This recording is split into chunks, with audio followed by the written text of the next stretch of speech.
but yet he's blocking by himself, and he holds up beautifully, and the time in the pocket allows limiting the touchdowns of Minnesota. So Minnesota goes hard play fake with Sam Darnold, Kevin Byard, and then you've got receiver coming in behind it. Key again tonight. Play action from Darnold, end zone.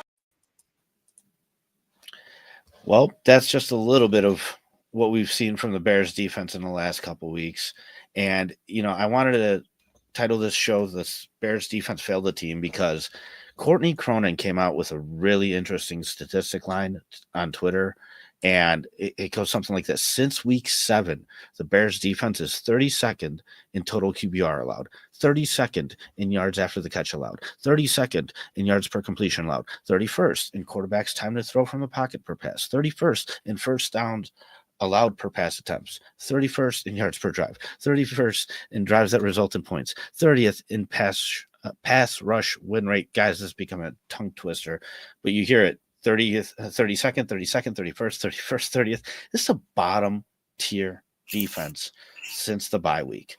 And honestly, just looking at some more stats, they let all these teams gain so much yardage all over them. And it's been damning because, whatever issues the offense has are pretty glaring, but we kind of, we still expected rookie quarterback growth and bumps and things like that. But we were totally comfortable with the idea of being able to lean on this defense this year. And the drastic change they've had is just, it's insane to me. So I'm lucky to be joined by J2K Designs tonight, guy that's responsible for our logos and everything you see. And J2K, thank you so much for your time. And how are you doing tonight, man? Good. Thanks for having me on. Yeah, those stats are incredibly surprising. We walked into this season thinking, myself thinking we had a top 5 defense. And you can see how much the players have checked out since week 7, obviously. And just on that intro with the touchdown from the Vikings, you can see Kevin Byard, he got sucked up because of the play action, and then he didn't get enough depth in his zone.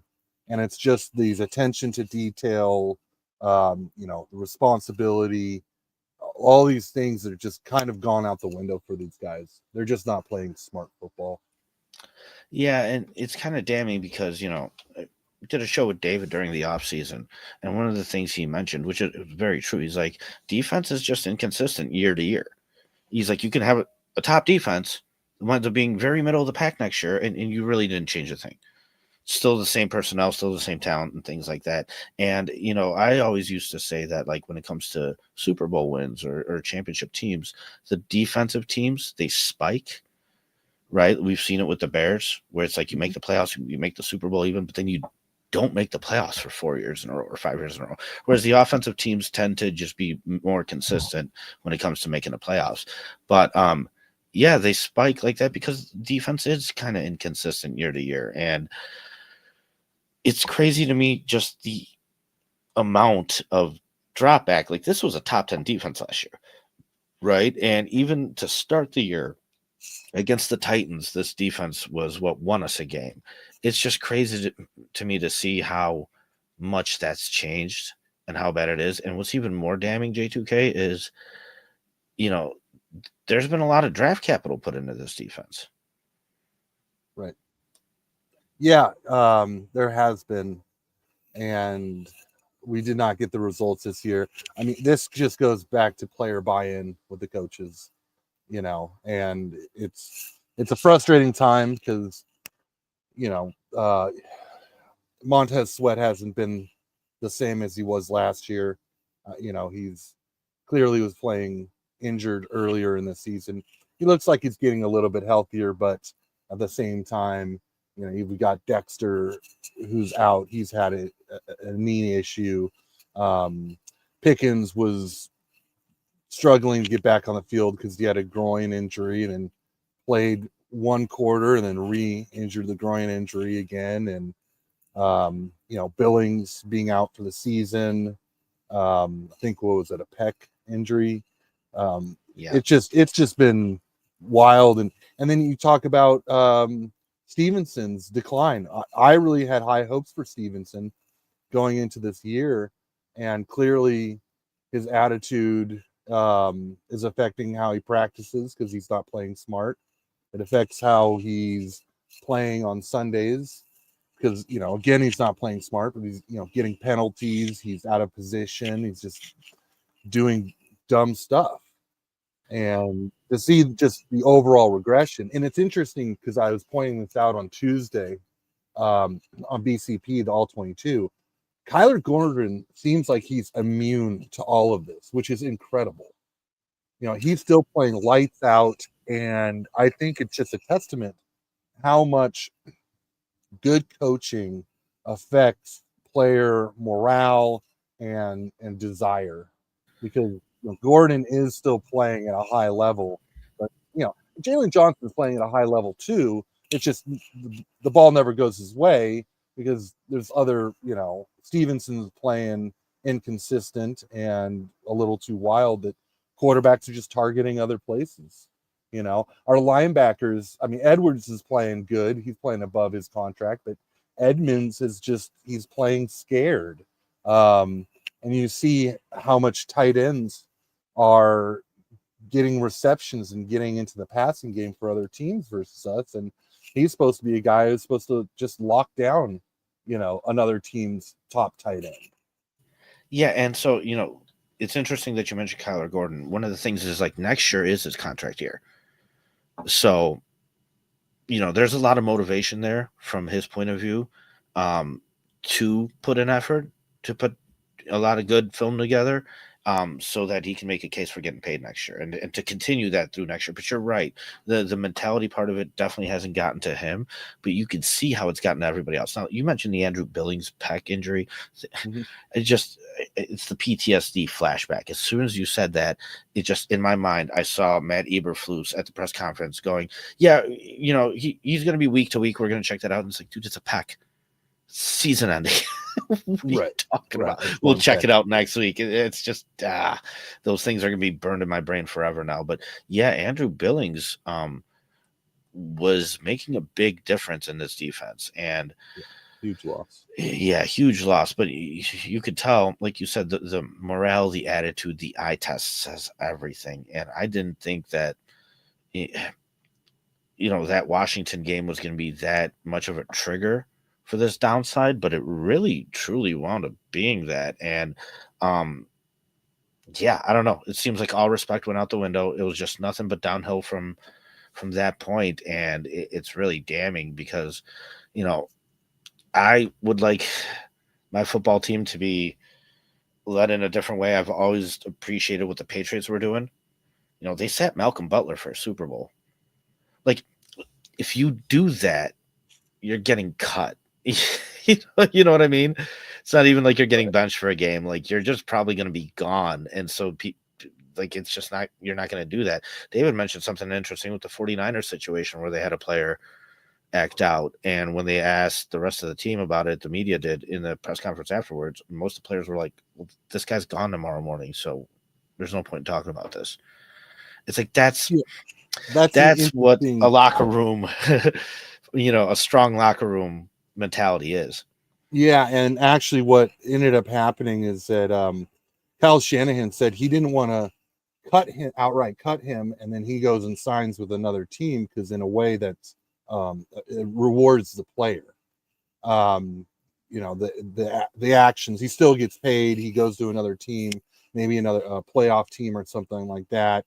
So he didn't want to reward that. So they asked the NFL what's the maximum suspension they could do, and it was 3 games. So I believe what they're doing is, they're suspending him for basically the rest of the season. And if he is on contract next year, they may maybe trade him if he doesn't report to camp. They can fine him out of his salary. If he shows up and he doesn't want to play, maybe they just bench him. I'm not sure what the contract numbers are, but I think San Francisco's playing their cards smart where they're not rewarding the player who does something like that by just cutting him outright. Well, and I'm glad you mentioned that because when the Chase Claypool situation was going on here, me and David talked about that same thing. It's like we want this guy cut, but David's like, no, but you know what's better? Sit his ass Right. because you know what gets you money in this league? Stats. Don't even give him the chance. Right. Let him sit there. The next team he goes to is going to be for league minimum, and it'll be his last damn chance in this league.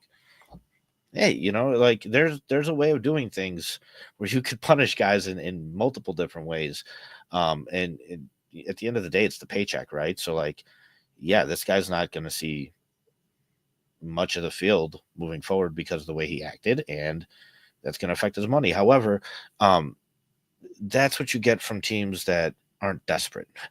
We're very desperate, right? So it's like it took 3 days to come out and even say that you're going to bench him for half a game. Like it's silly, and so I can see why all the respect for the coaches and everything like that just bled out of the locker room instantly because there's just no, there's just nothing here with Eberflus, and so without all the coaching talk and everything like that, I feel this thing starts to fall on Ryan Poles more and more. And I've always liked Ryan Poles. I've liked his approach to the draft, being very conservative. However, I don't think you should be very conservative in every single football decision you make, which is kind of how he is. And, the longer this thing goes, the more you start pointing at all these decisions and draft picks that he's made. And like the fact that the defense has fallen apart so bad, like you said, Kyler Gordon's the only one out there hustling. But like Javon Dexter doesn't look good. Zach Pickens really doesn't look good. Tyreek Stevenson really doesn't look good. Like that's damning. And you moved on from Jalen Carter to get Darnell Wright, who's very average right now. And that was due to you said you didn't have a strong enough locker room for Jalen Carter. It's damning. And so at this point, I think Ryan Poles' week to week is just getting worse and worse and worse. Yeah, I think right now it is hard. I think to kind of grade Poles because I think he has done a good job in the draft. He hasn't really overspent on free agents, except I would say trading for Keenan Allen. I understand the logic there to get Caleb the best wide receiver core so that they're running good routes and that he can learn, from an offensive system that has good wide receivers. But it's a lopsided rosters, which I keep saying that, he didn't focus enough on offensive line. And there goes any advantage to having spent a fourth round pick on Keenan Allen plus his $22 million, plus the 9th overall pick on Rome Odunze, plus the trade with Carolina that brought you DJ. You've basically nerfed all those assets that you use to bring those players to Chicago for Caleb by not focusing on the offensive line. I still do like Poles. I would be actually fine with moving on from Poles, less to do with Poles and more to do with having the next head coach align with the GM and be in lockstep with them. But that's to be determined by what head coach we bring in here and who they feel comfortable with. They may walk in the door and say, hey, we've got off season, we've got plenty of draft picks and plenty of money in free agency. We can easily retool this offensive line, and I believe this team can be a lot better. Head coach walks in thinking that maybe Poles stays. Someone else might come in and say, look, it's just I'm not liking the lopsided build, the outside in approach, and I've got a guy who I know sees my vision the way I see it, right? Well, it's interesting because like during the offseason, you heard a lot of good stuff about the Bears scouting department and how they're actually, throughout the league, how they were saying that the Bears have really good scouts, but the moves you've made haven't panned out. The decisions you've made haven't necessarily address the holes you've had, which I understand, best player available and whatnot, but based off how it's panned out, you haven't gotten the best players available. The other thing is Ryan Poles is here for one more year, right? Mm-hmm. So like you're entering like a lame duck GM year. So the only type of coach that would be willing to probably work with a guy like that is somebody who's getting an opportunity and really appreciates it. You know what I mean? Which is somebody who I don't want to hire. Exactly. I don't know if you've seen this, but like there's a clip of Mike Vrabel when they traded AJ Brown. Mm-hmm. I mean, you could just tell in his body language he wasn't saying anything and whatever, but like he just walked over past that GM and just kind of like you could just feel it probably in the room that he was not happy. And at the end of the day, because David mentioned that to me, at the end of the day, how's AJ Brown been doing? Pretty damn good. So, yeah, the GM in Tennessee really blew that team. So as Mike Vrabel, why would you want to come into a situation and have to deal with that again? Well, right. So I think that Poles is either getting extended or he's getting fired or quote a mutual parting. Then he sits on a 1-year contract. Right, because it makes no sense. Right. Speaking of coaches available, did your top preferred coaches change at all? Or are you still? No, I still like the guys I have it in my head, and now I did hear rumors that if Vrabel came in, two of the guys to consider would be Tim Kelly or Josh McDaniels as offensive coordinator. I really don't like those two names. Tim Kelly, I don't think was ever very good as offensive coordinator. Josh McCown in New England with Tom Brady, maybe he was a good offensive coordinator. Maybe he wasn't. How much was that Brady and how much was that McDaniels? Because everywhere else McDaniels went, he absolutely failed those teams. And it wasn't like he had a great offense and the team, didn't have a good defense, and so you could see some kind of success. No, just absolute nightmare everywhere else. So I'm out on those two names. As a head coach, Josh McDaniels has not had any success at all. But if you do recall, he took Kyle Orton from us and made him a 3,800-yard passer. And then he got let go of that because and then drafted Tim Tebow, and then Tebow didn't work out. Well, he also got cut from that job because of some more videotaping, spying on practice issues or something, and the Broncos just let him go. And then there was also that one thing where he was like, wasn't he going to be the head coach of Indianapolis? And then the next day he backed out or something. Mm-hmm. So there's a lot of stuff about Josh McDaniels that's pretty easy not to like, right? Is he the worst offensive coordinator in this league? I don't know. I don't think so. If that's all he's here to do, maybe. I don't want anything to do with him as a head coach, period. But I don't know. Well, I think the issue to Josh McDaniels is that the players don't like him. Nobody likes the attitude. Yeah, that's very fair. Yeah. So, there was a thing that kind of came out of New England. Matt Patricia, same way. That's why he failed in Detroit, is they just did not like his attitude. They didn't like how they treated him. I think Josh McDaniels and Belichick, to be fair, were all benefit factors of Tom Brady. Yeah, they were J2K, and so I go back and forth with people year after year after year after year, and it's like you can sit there and make a case for how important a head coach is and this and that, and it is very important during certain situations when you're first developing a quarterback. That's an important part, but at the end of the day, you had guys out there like Andy Reid, who it took him 20 years to win a Super Bowl, and he didn't win it until he finally got Patrick Mahomes. He's always been a damn good coach. always been a damn good coach. Always been a damn good coach. Yeah. That's what I mean. Like Kyle Shanahan, good coach, doesn't have a ring yet. So those two things are two different things. Like the Super Bowls you have versus your ability to coach, they don't always line up. You know what I mean? Doug Peterson has a Super Bowl ring and Kyle Shanahan doesn't. Like Kyle Shanahan is clearly the better coach.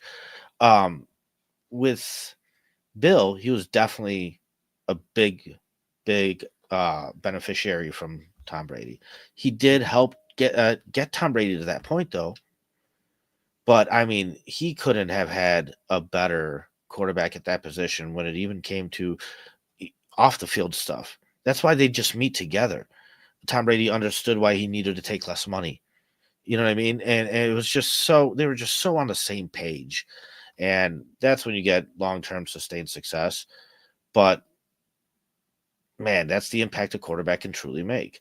I don't think Bill Belichick would have had anywhere close to the career he had if he didn't have that type of superstar quarterback. And I still think Tom Brady would have maybe not had as good of a career, but a damn good career somewhere. You know what I mean? Mm-hmm. And so, man, that's why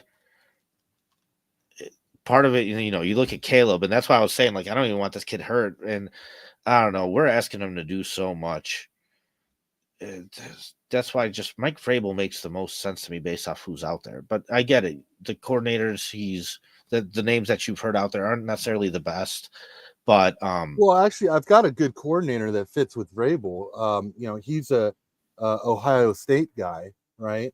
And okay. Brian Hartline has been an incredible wide receiver coach with Ohio for the last so many years, and I think that would be a perfect blend of a good defensive coordinator and a good offensive coordinator. The other names that I like, you know, I really like Flores. You know, Crimson brought Flores' name up in the chat. I absolutely love Flores. I think he brings you that leader in the room guy that we're all asking for, that change of culture. He's not going to take any shit from anybody. And, you know, he's a great schematic guy who has taken players who wouldn't even sniff the Pro Bowl or even be a starter on some teams, and he's got them playing at all pro level, you know, purely based off of his scheme. And if he brought along with them Josh McCown, who's the quarterback coach in Minnesota, who's been doing a fantastic job in the NFL as his offensive coordinator, you know, bring all that stuff that he's learned from McConnell, everything he learned from Frank Reich, and a lot of other people. You know, McCown's worked all over the league, and he's had a ton of success. You know, I love that pairing as defensive coordinator, head coach, and offensive coordinator. You know, I do like the idea of, say, Ben Johnson and Robert Saleh, but that has a lot to do with Robert Saleh being that voice in the locker room that isn't going to take anything from anybody, who, you know, players do really like playing for him. I thought he kind of got screwed over by the GM and with the Jets and having to deal with certain guys, but, you know, he built a great defense with the Jets. So Ben Johnson schematically, I think he works out, and then Saleh but it's a must pairing for me. You know, I wouldn't like Ben Johnson and a soft offensive coordinator or something like that, or defensive coordinator coming into Chicago, because just, to me, it's more of the same attitudes. No, you know what, dude? You lay out a great case for Brian Flores, especially with his coordinators and everything like that. It's just really hard to argue against that. I think what Minnesota's been able to do on both sides of the football has been extremely impressive. They were supposed to be the bottom feeders of this division. They were supposed to be. You know, I didn't buy it. You know, I know a lot of people are like, what are they going to do without Kirk Cousins? All that kind of stuff. And I was like, dude, I trust in these coaches. Those are two coaches that I think very highly of for a long time now. And You know, I think I'm very impressed with Sam Darnold's resurrection on that team, because I thought that they could play complementary football and offense with O'Connell calling plays and teaching, and then they would just have a lights out defense. So they've got a great offense now and a good defense.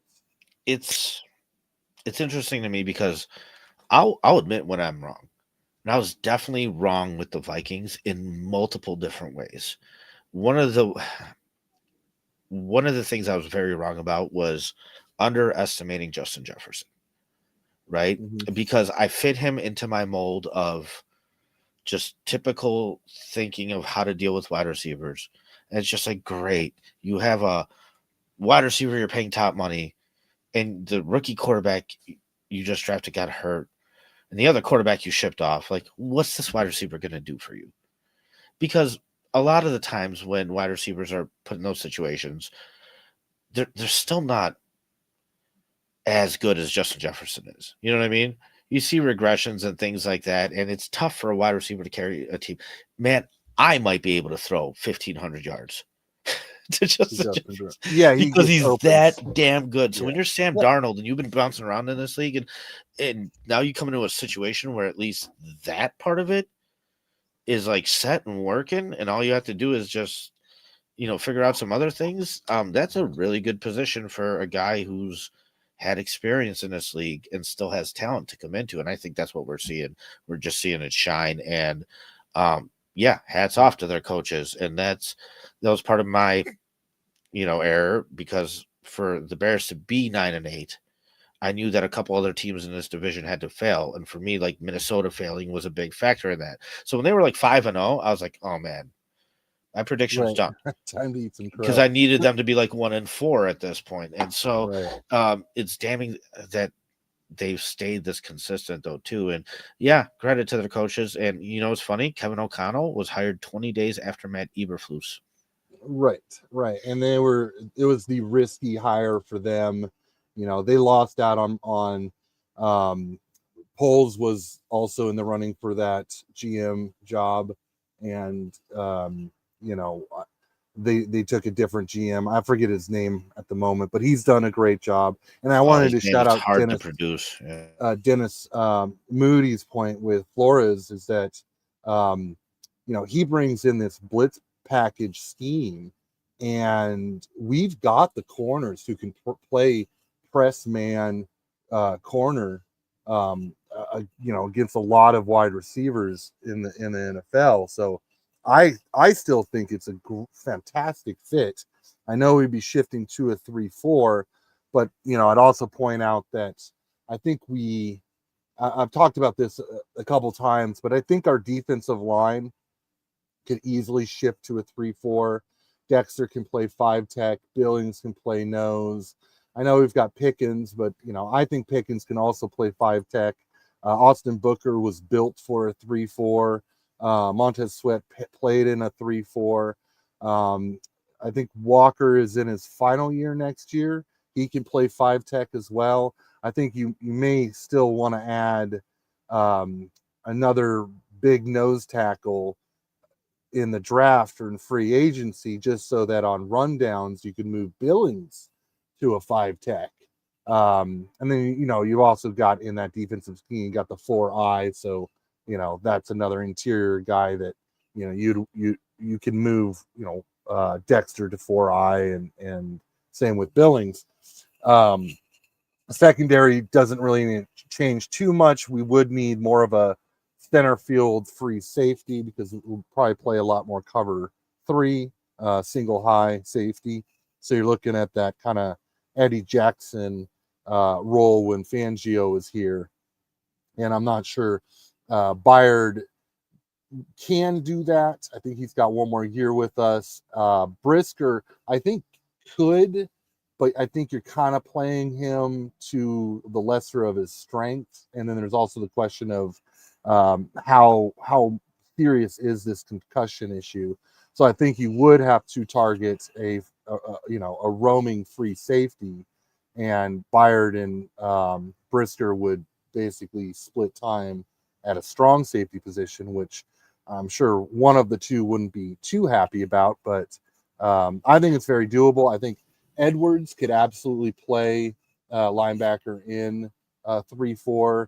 Edmonds, I'm just not sure. He's never played in a 3-4 before, and he I looked. kind of want to stop you at the Brisker thing for a second. Yeah, okay. Because I just have a couple thoughts on that. One, last week we had like 3 or 4 players out with concussions. Mm-hmm. So all of a sudden, I guess, concussions can spread throughout the locker room. No, dude, every player in this league probably has concussions at some point. It's just those big hits that get looked at, and he had one. That might be, and this is speculative, that might be a business decision. That might have been the start of these guys giving up and saying, you know what, I'm not going to put my body at risk for this because this is going nowhere. And, just like here in Illinois, you want a medical card? You call and you say you have headaches. You know why? Because no one can prove if you have a headache or not. Right. Self-diagnosed.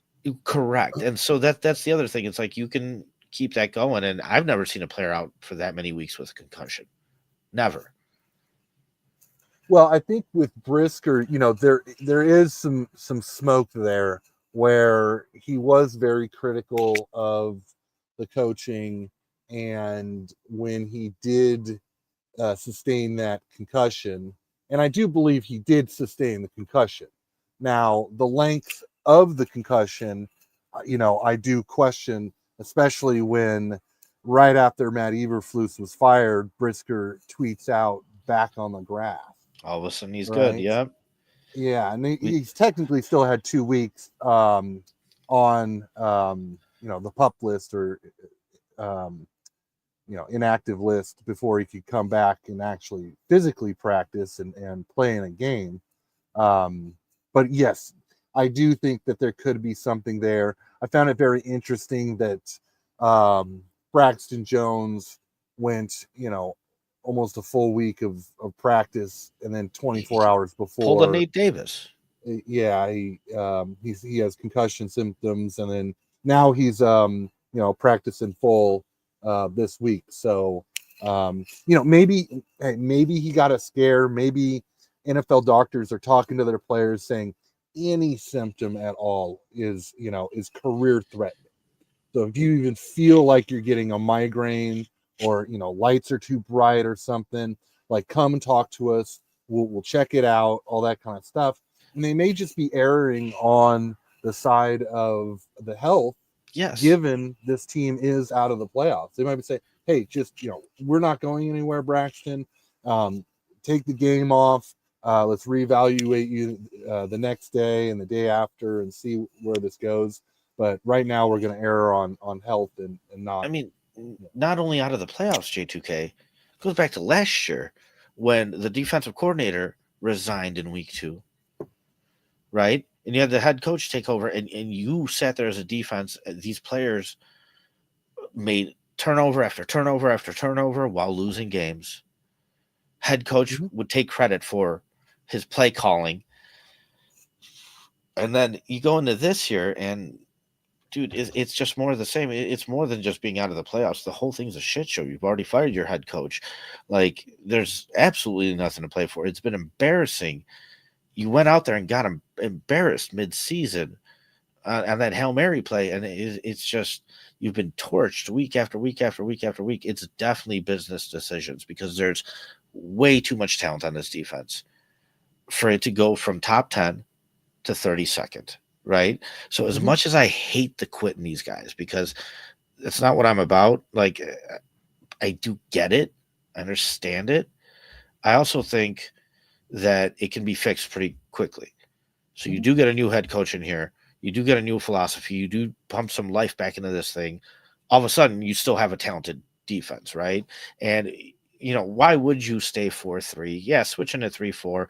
I don't think there's anything from the last 7 or since week 7 that we've seen that gives you any reason to want to hold on to this thing. I mean, especially if you're ranking last in multiple categories, like, there's just no real reason to keep that around unless that's the scheme you want to run.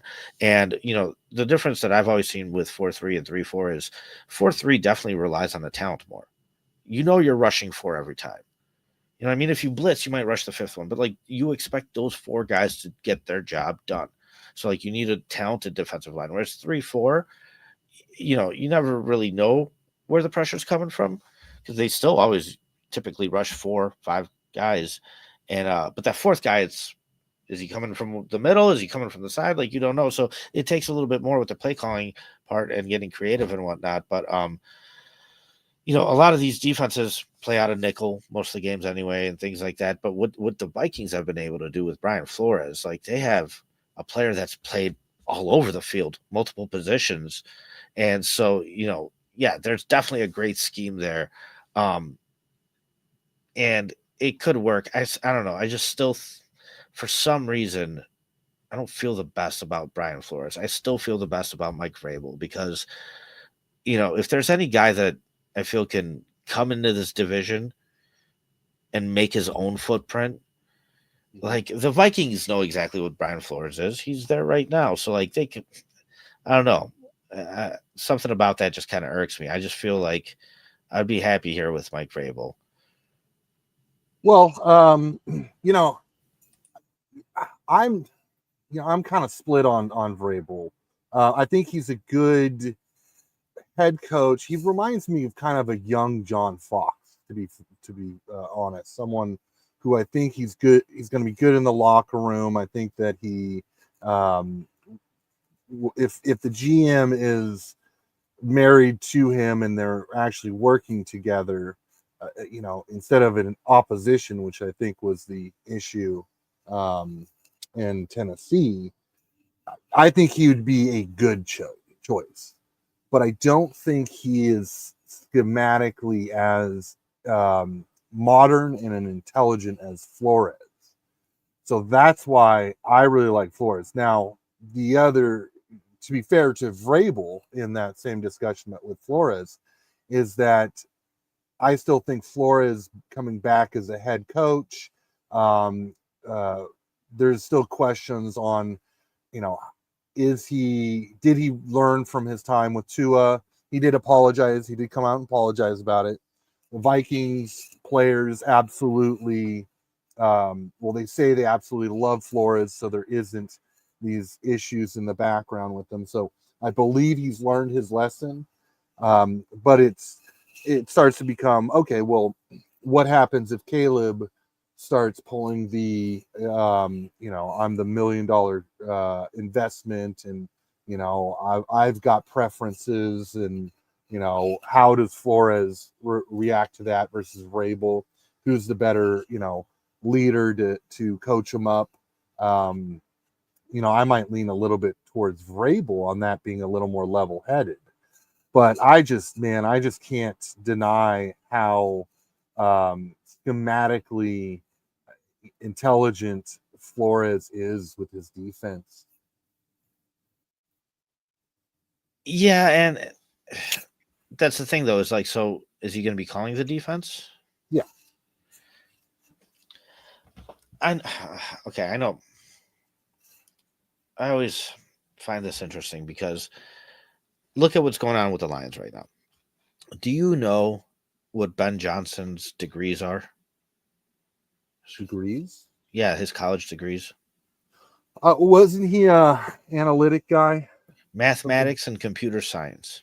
Yeah, right. Okay, and he's really only had success in Detroit, which is why I'm so wary on him, because it's like, dude, Mike Vrabel for the last, 25, 30 years has been in football. Right. Oh, absolutely. Playing, winning, right. Playing for a great organization that had a great structure that led to much success. He's been the one guy to really kind of come out of that as a coach and also have a decent coaching career so far, I'd say. You look at what he did with the Titans, they definitely overachieved based off what they had. I mean, Ryan Tannehill was their quarterback. They made the playoffs 3 years. Mm-hmm. Ryan Tannehill, like it's good stuff. And so, like, I don't know, there's just a lot of confidence that I feel like I have in Mike Vrabel, and it's not because of schematics. You're right, but it's because he's a head coach, and I know it. You know what I Right. mean? And sometimes that doesn't take schematics. Like I look at Dan Campbell, and he's what allows Ben Johnson to be Ben Johnson Mm-hmm. because he's Yeah, got the other part covered. You know what I mean? I think Vrabel probably wouldn't even call the defense. I think he would actually just be a straight head coach. And then just to clarify with Crimson in the chat, Yeah, I you know, want to. is Caleb Yeah, likely to do that? I don't yeah. think so, Oh, but I think what? the No. the Yeah, the he is. question. What's that? You Go think no, he go is? ahead. Totally. Yeah, I think he will. But go ahead. Well, Lay your point out I there. don't think he's going to be a problem. But at the same time, if we bring in a new head coach and they start off the season losing, you never know how a player is going to respond. And then, you know, someone like Vrabel to me is more of a steady ship kind of a guy, and Flores, you know, there's just the past where he was kind of aggressive and a bully, and I believe that he has learned his lesson. But if there's any, you know, when I compare the two potential head coaches, you know, I would err on Vrabel being a little more level-headed than Brian Flores. But I'm just purely speculating. Yeah, no, I think either, no matter what coach you get, I think situations kind of dictate themselves in a certain way. Where, like, when it comes to the financial part of things, that was one of the reasons you couldn't keep Justin Fields here. Because what, you pass on 2 first overall picks, and then even if he does okay, he's going to cripple you financially. Because why wouldn't he want to get paid the most? Why wouldn't Caleb want to get paid the most if he's up for that contract and he's done at least enough to make you think he might be worth it, and he's in position to do it? That means he's also gone through hell to get there. You know what I mean? Right. Like what we've put him through this year alone. Man, the reason why Tom Brady didn't want to do it is because he came into a Super Bowl ready winning organization and had pretty quick success. And he knew it wasn't, all because of him. And it got to a point where it was a lot because of him. And he still didn't take max money and stuff like that. But for most players in this league, if you don't have much leverage against GMs when it comes to contracts, and so whatever leverage you have, you take. And that's why Daniel Jones got paid max money. I don't want to be in that situation with a quarterback. That's why this thing does have to happen kind of fast, and you have to know pretty quickly, because ideally year 1, 2, and 3, when you head into year 4, if the quarterback's good enough, he's going to demand that you give him a new contract right then and there. I think that's what happened with Lamar. When it entered year 4, Lamar's like, dude, pay me. Like, I'm not even going to entertain going through my 4th year of my rookie deal based off what I've done, right? But when you head into year 4 and still like, we're not sure if we're going to pick up your 5th year option or not, that's a bad spot to be in. When you head into year 4 going, well, we are going to pick up your 5th year option just to see, that's a bad spot to be in. So I said it's crazy, because you really only have those first 3 years, and we just wasted one of them. Mm-hmm. Yeah, well, you know, I do know that there was some rumors out there that, and this is Caleb's people doing this, creating these the contract is rookie contract. The Bears is that they wanted to take out the 5th year option, but it was, it comes down to the Players Association. Yes, I Wouldn't think actually allow that. Colts So pitched it, and it got denied by right, yeah. the NFL. So they just wouldn't allow that. I think it's a good problem to have if you're going into your 4th year and you've got a superstar quarterback and he's like, I want a long-term contract. You know, I think that's a good thing. I think you look at Jacksonville with Trevor Lawrence. They were forced to pay him. I think he's making like the 3rd most of any NFL player. That's a little misleading, just because guys who were signed a year ago or, a year prior, just the the cap goes up millions of dollars, so it's a little bit misleading. But still, he's technically, he's a top 10 player in the paid player in the NFL, and that totally affects your ability to bring in enough talent. You've got to completely focus on the draft. You've got to hit the draft, and if you're not hitting the draft, a good quarterback a highly paid quarterback can set you back quite a bit. And so with that being said, I actually did this where I wound up going through the last 10 years, taking the top 10 quarterback contracts and even comparing them to the salary cap. And there's something interesting. Hold on. It's not this one. Let me load it up here. I wasn't sure exactly which one it was. Look, this one. You see Ryan Tannehill on there at number 9? Mm-hmm. So that's 2020. Hold on. 2021. Oh, that's why it's not presenting. Okay. 2021. No, it's going to be 2022. Sorry. I didn't mean to kill the vibe here, but No, Tannehill right there. 2022. Right. Ryan Tannehill, number 1 paid quarterback. Well, you're making the playoffs with him. It was contract time. He deserved his cut, but you're still a team led by the run game, Derrick Henry. So it's interesting. Like, just you're in that situation, you have to make that move. And Vrabel and the Titans still did with Ryan Tannehill, but they were making the playoffs, So, yeah, finances dictate a lot of it, but I don't know. I also don't think it blew up on Vrabel either. I think it just kind of got stale. So I don't know. It was the quarterback was the issue, but part of it was quarterback, part of it was offensive coordinator. They basically went from Tannehill to Marcus Mariota to Malik Willis to Will Levis, right? Right. And they just never built a quarterback after Tannehill. And Tannehill wasn't all that good, but he was serviceable for a few years. The defense really held that team together. The run game really held that team together. It was a team. It was a team. Right. And I really blame the player acquisitions than Vrabel. Right. And, there was clearly a disconnect between him and the general manager. Or, possibly maybe there wasn't. Maybe I'm not really sure how much control Vrabel had as far as the players that were drafted or signed in free agency. That's always something that, happens behind doors on how much their voice is heard. But it was not good. And the team just kind of fell apart, and they never got the quarterback together. They went through a couple offensive coordinators. Matt LaFleur was one of them, who ended up going to Green Bay and becoming who he is now. So, I can't blame, Vrabel was getting good coaches in there at one point, but Tim Kelly and who was the other guy? Josh McDaniels. Or no. Tim Kelly was offensive coordinator with Vrabel. Josh McDaniels is rumored just because they spent time together on the New England staff when Vrabel was a player and McDaniels was offensive coordinator. There was another name that Vrabel had as his offensive coordinator who also wasn't that good. So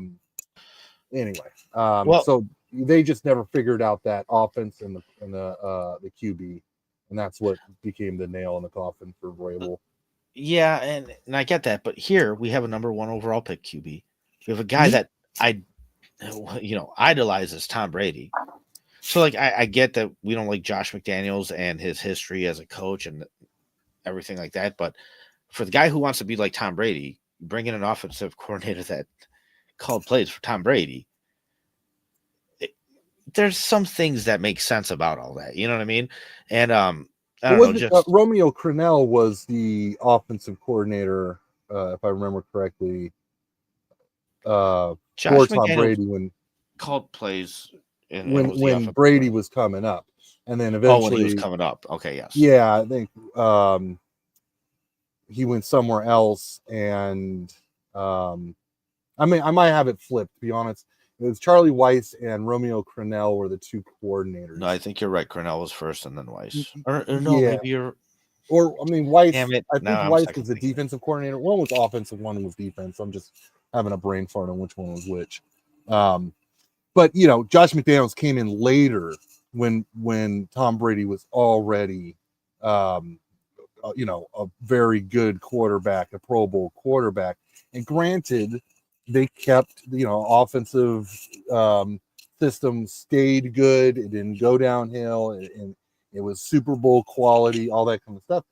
So I don't know. Maybe Josh McDaniels is a good offensive coordinator. I just would hate to see him. No, you're right. Put on It's what we any said Chicago earlier. player. They benefited from Tom Brady. And it's like, you know, Mhm. I'm going to argue Crimson here. Brady doesn't really know how to play behind a bad O-line. I don't think that's accurate. I think he doesn't have the physical athletic ability to be able to make a positive from playing behind a bad offensive line. But I've seen this man tackle gives up his responsibilities. There's a free rusher coming, ball's thrown at the ground. They have to play another day. Like he's played behind bad offensive lines here and there, but he just doesn't let them be bad. Mhm. And so that's the power of a quarterback, and that's why like I said, play style and things like that make a big difference. And Caleb's a hero ball guy. Caleb's going to try as much as he can. He is athletic enough, and you know that's why you see a lot of this juking, trying to get through the pocket, running out, this and that, and there's effort there, but man, that should be a weapon, not a desperation thing. Like that should be once in a while at the end of games on third downs when you really need a play. He's capable of making a spectacular effort, you know what I mean? But Mhm. we're running this kid into the ground, man, and that's a lot And of just that to is clarify, because it was Charlie Weiss was offensive coordinator. Crennel was the defensive coordinator. So okay, yeah, I did you have that did have a flip. flip. I thought Yep. I did. Yes, and it's so important to make sure that Caleb is working out. You know, in a way, I would love to see Thomas Brown be brought back in some capacity. Maybe comes back again as passing coordinator, which what he entered with the Bears as a coach, just so that Caleb's got someone already that he already likes, someone already in his corner to kind of help him in this process, because it is so important that Caleb works out, especially in this time of his contract, and that you can build around him before, you know, in 3 years he's going to want a ton of money, and we're going to have to focus solely on the draft to compete. Right. I just look at what Sean Payton's doing with the Broncos. Right. It's an incredible turnaround. It's so impressive. Yeah. So impressive. And he's, you know, part of the thing that makes Brian Flores a bit attractive, because like you said, the scheme is so good that you could do it with no names. Like the Vikings, I didn't expect them to be this damn good, especially not on defense, based off who they have. And so, yeah, those things are definitely beneficial, but I don't know. I think Flores saves you money because what Yeah, he could do. that's the other part of it, isn't it? Ivan Pace was an undrafted free agent, a linebacker that he turned into a starter who is really good, and what's so impressive about it is that I don't think that Flores was sat there saying, you know, this guy's going to go undrafted, I'm going to pick him up and he's going to fit my scheme perfectly. I think Flores took the players that were, you know, on his plate, and he made a great scheme that fit their talents. Van Ginkel being another player. I got some random names to throw out at you. One of them is a GM that was fired this year. Joe Douglas, he was the one that was a GM for the Jets for the last couple of years. Right. Now it's rumored essentially that the ownership is what really pushed for the trade for Aaron Rodgers, which is where that all went downhill. But you look at some of the draft picks the Jets have had over the last couple of years, and those are some talented guys, and he's out there. Would you be willing to entertain, like, if Vrabel was coming in here and he did not want to work with Ryan Poles, Right. but he wanted to bring Joe Douglas in? Would you entertain that?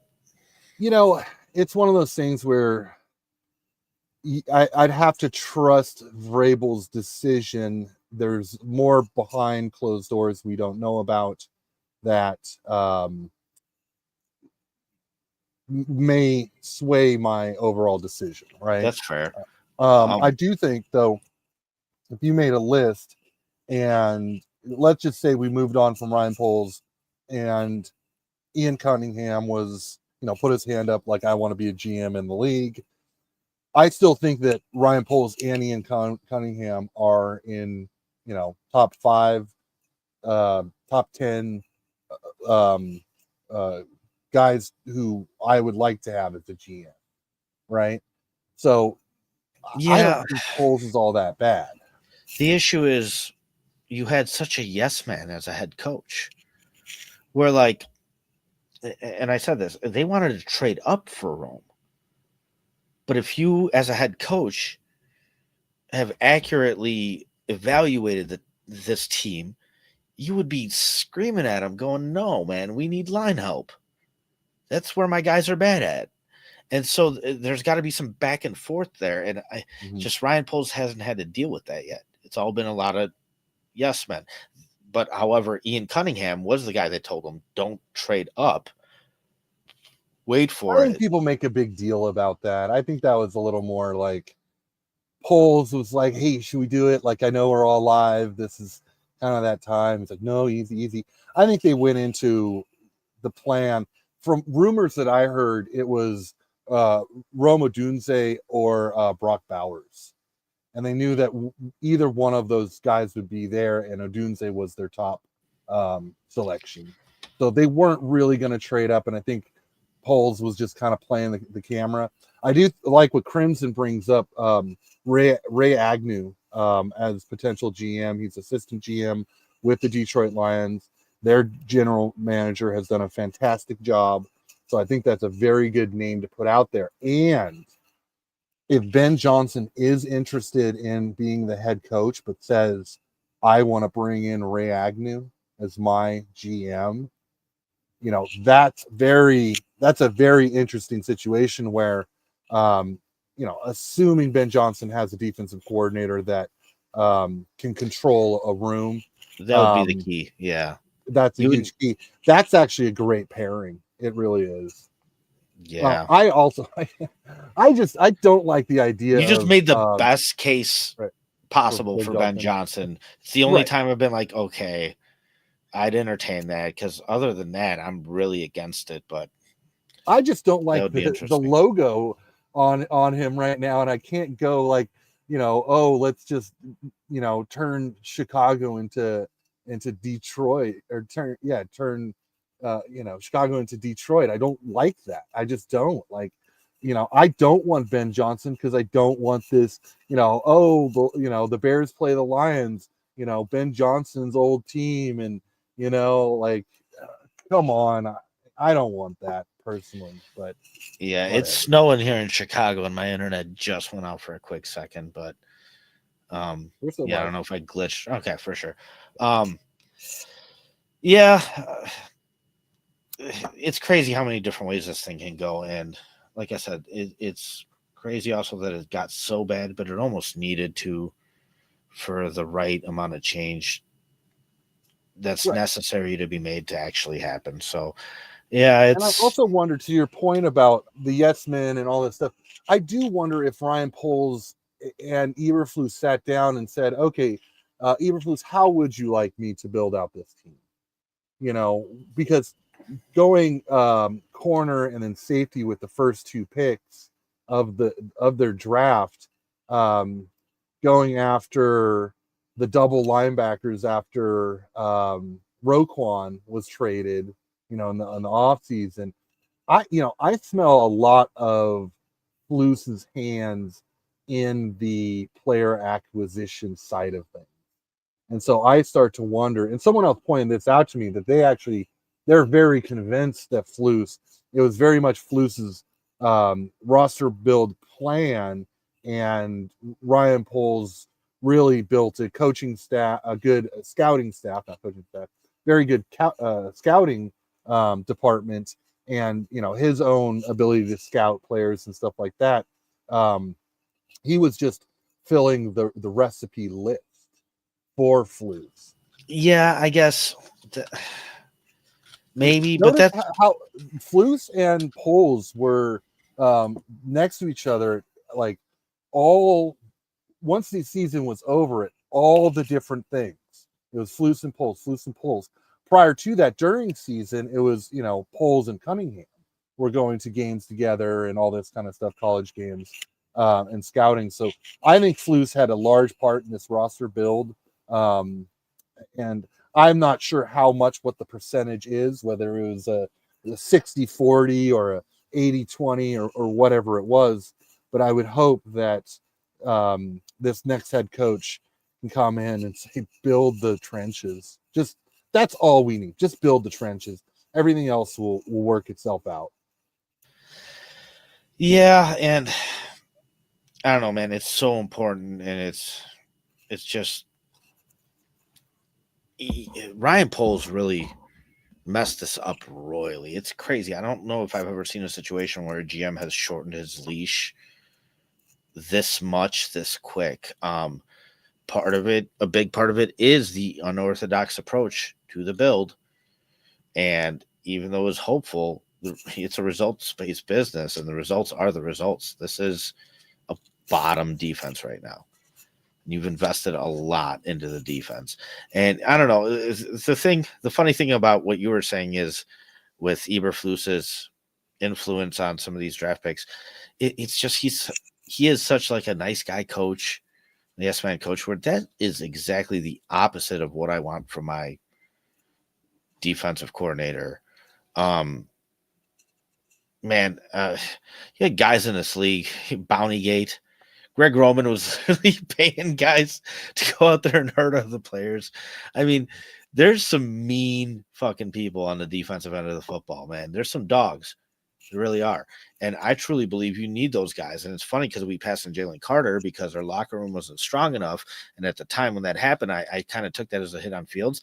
It might have been a hit on Eberflus. I don't think this coaching staff can handle Jalen Carter. But at the end of the day, like a personality like that might have actually really benefited you. Like he might have been a leader right now. For an attitude in the defensive end of the football. Like he went to the best landing spot he possibly could, because the Eagles, I think 6 former college teammates are on that defense with Jalen Carter. So I think that was a good landing spot. Would Jalen Carter but we didn't take him because of the talent around him. We didn't take him because of the locker room control. Yes. Like so it's an attitude thing. Who's the defensive coordinator for the Eagles right now? Vic Fangio. Oh. Yeah. Yes, and we all know who Vic Fangio is. It doesn't matter if this guy's a fucking dog. Like, he's going to be under control. He's going to be on his leash. You know what I mean? We did not have that here, period. So now are you making decisions on talent based off like the limitations of your head coach? I don't want that. It's kind of, I don't know. Brian Flores. That's why I think that Eberflus his hands were in, he did make the grocery list, and Poles went and shopped for him, because Flus did not want a player like George Pickens or Carter on this team. But the NFL, it's full of like defensive linemen are just, they're like, they're thugs. They're just big, bad guys who want to rip the head off of the opposing player. And Flus just doesn't have that type of personality. Yeah. But at the end of the day, I don't think this is a situation that, I kind of always go back to this. Like, you got to play checkers before you play chess. I think we have talent on this team on both sides of the ball. Mhm. I don't think we're giving them the opportune situation for their talent to be able to thrive. Right. Yeah, And sure. so I don't They've checked know out. if I want a Brian Flores. I don't know if I need to get cute with play calling and schematics. I don't know if I want a Ben Johnson. I don't know if I need to get creative. Like, that's why I want a Vrabel. So at least I know that the floor will be high. There's stability all around. Well, I think Vrabel's a safe choice, but let me ask you this: is Vrabel going to be the next great head coach who's got his offensive unit, defensive unit playing, to the best that they can, or the best in the NFL, top 5 in the NFL? I think Flores can schematically build a top 5 defense. I think Ben Johnson can schematically build a top 5 offense. I think Vrabel can right the ship. That's why I think he's so much like a John Fox kind of a head coach. He's safe. You're going to get a good defense. That players are going to respect him. But schematically, is he going to find the guys? And that's why I worry about Vrabel, is because he never found the guys in Tennessee on offense to do that. And he had Matt LaFleur on the coaching staff for a year as offensive coordinator. And that's where And I he think, like, fired him. we do have the guys. That's why I'm leaning that way, because I think that part's. Or the assistant coaches as being the guys. Oh, okay. That's I my thought you meant, concern like, with the talent. Vrabel is he going to now? Josh McDaniels, that's a big name, but I'm not a fan. Tim Kelly did not have much success with Vrabel. I go to Brian Hartline because he's rumored to be the next offensive coordinator, or to move to the NFL's offensive coordinator. And there is the alma mater ties with Vrabel. There's also a rumor that Vrabel actually may take the Ohio State coaching job too.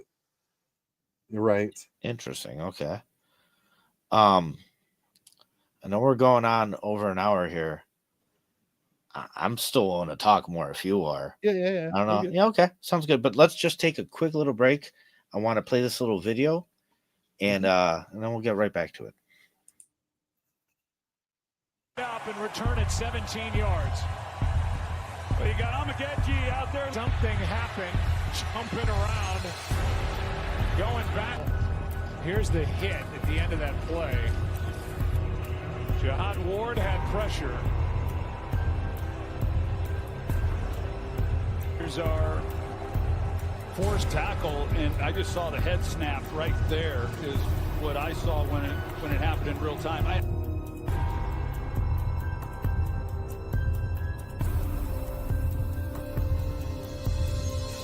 He was grimacing in an enormous amount of pain, and as I watch him, you can tell that he's a defeated guy. I mentioned that he hasn't been through anything like this at any point in his career, and what you worry about. Man, this is that 5-edge pressure package that I just spoke about on second down.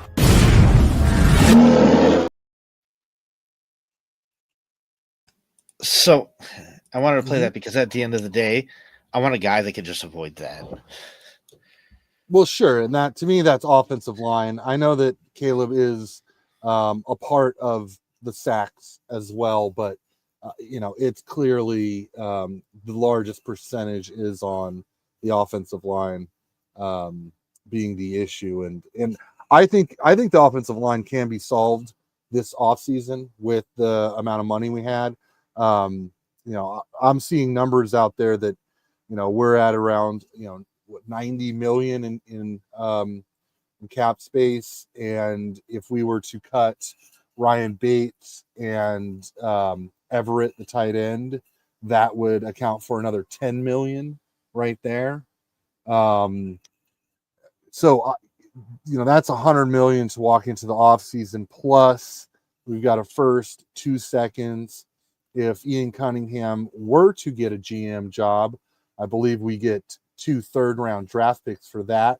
I'm not sure if it's the same year or over 2 years.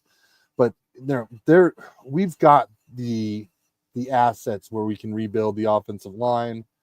That's why I do lean toward guys like Flores, where maybe, depending on how the draft falls, if we could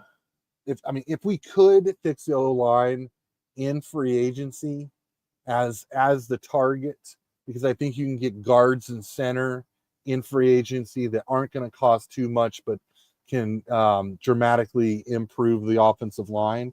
And then you go into the draft, and then you can draft an offensive tackle, potentially replace Braxton, compete with Karan, and you've still got those other second round draft picks where then you can add another defensive end and add a defensive tackle, or add a free safety if you need a center field guy. If Flores really doesn't like Tremaine Edmonds, we've got enough cap where we could take the hit on cutting him, although I would prefer trading him. I don't think you get much with that contract from another team, maybe a 4th or 5th round pick, but then you don't have the cap hit, right? If you do that trade. So you get a 5th, but you save that, 17 mil that he would be making. And then you could go and possibly draft or sign a middle linebacker that fits Flores scheme, or if it's Vrabel or, whoever the coach comes in. There's a lot of ways. I know Joseph earlier in the chat was just talking about how bummed he was being a Bears fan, and I do see this team being the right coach and coaches away from a playoff team. I don't think it's too hard to expect that in one season, to be fair. Well, I think a big part of the issue that we're facing, though, is that when we look at the other 3 teams in this division, they're all very well coached. And so it's like there is something enticing about the idea of pulling one of those coaches away from those teams. You know what I mean? Like, I think a lot of people think that when Ben Johnson leaves Detroit, a lot of the success is going to leave with him potentially. And same thing with the Vikings. Like I said, Brian Flores has done a great job there with the defense. So if you could take that away from them as well, that might benefit you, because like I told you with my prediction this year, part of it coming true was the idea of another team in this division failing, which in my opinion was going to be the Vikings, and they didn't do that. So yeah, I guess that is, as much as I want Vrabel, that is my concern with him. It's like, okay, so we're just bringing this guy into here to compete with these 3 really dominant teams. But I mean, Ben Johnson's probably leaving anyway. Do you think Brian Flores is leaving Minnesota regardless? Or do you think there's a situation where he actually winds up staying there? I think the biggest issues is that he's suing the NFL. So, the owners of NFL teams, that's a tight-knit community. When they want to blackball somebody, they do it. So I think that's the biggest issue with Flores is the McCaskies going to get word from the other owners like, hey, don't make that move. We don't want to reward a coach like this who's suing the NFL. That may be a conversation, but I think that Flores has proven that he is, one, very good defensive coordinator schematically, but 2, that he can turn around a team that was in absolute cap hell, aging players on defense. They completely rebuilt it with semi-unknown names, and everybody's, talks about and fears the Flores defense. So, I take the mastermind and over kind of, just because I feel like we've gone with the safe coach for too many years. I think Vrabel is that safe coach. I wouldn't mind Vrabel if the right offensive coordinator came in with him. I'd be fine with that. But just the idea of having up and coming mastermind in Ben Johnson or Flores is very appealing to me, given that they also bring in the right counterpart, defensive coordinator, offensive coordinator. And that's why I hate this conversation, because in the ideal world, it should have been totally avoided. Jim Harbaugh last year should have been the guy. And well, I don't think he was ever coming to Chicago. You don't think so? No, he built such a relationship with Dean Spanos, the Spanos family, in San Diego. He played there late in his career. After that, he went into coaching, and he coached San Diego University. He coached Josh Johnson, who's been a backup quarterback in the NFL for, I think, 18 years. I actually got to go and see Harbaugh coach that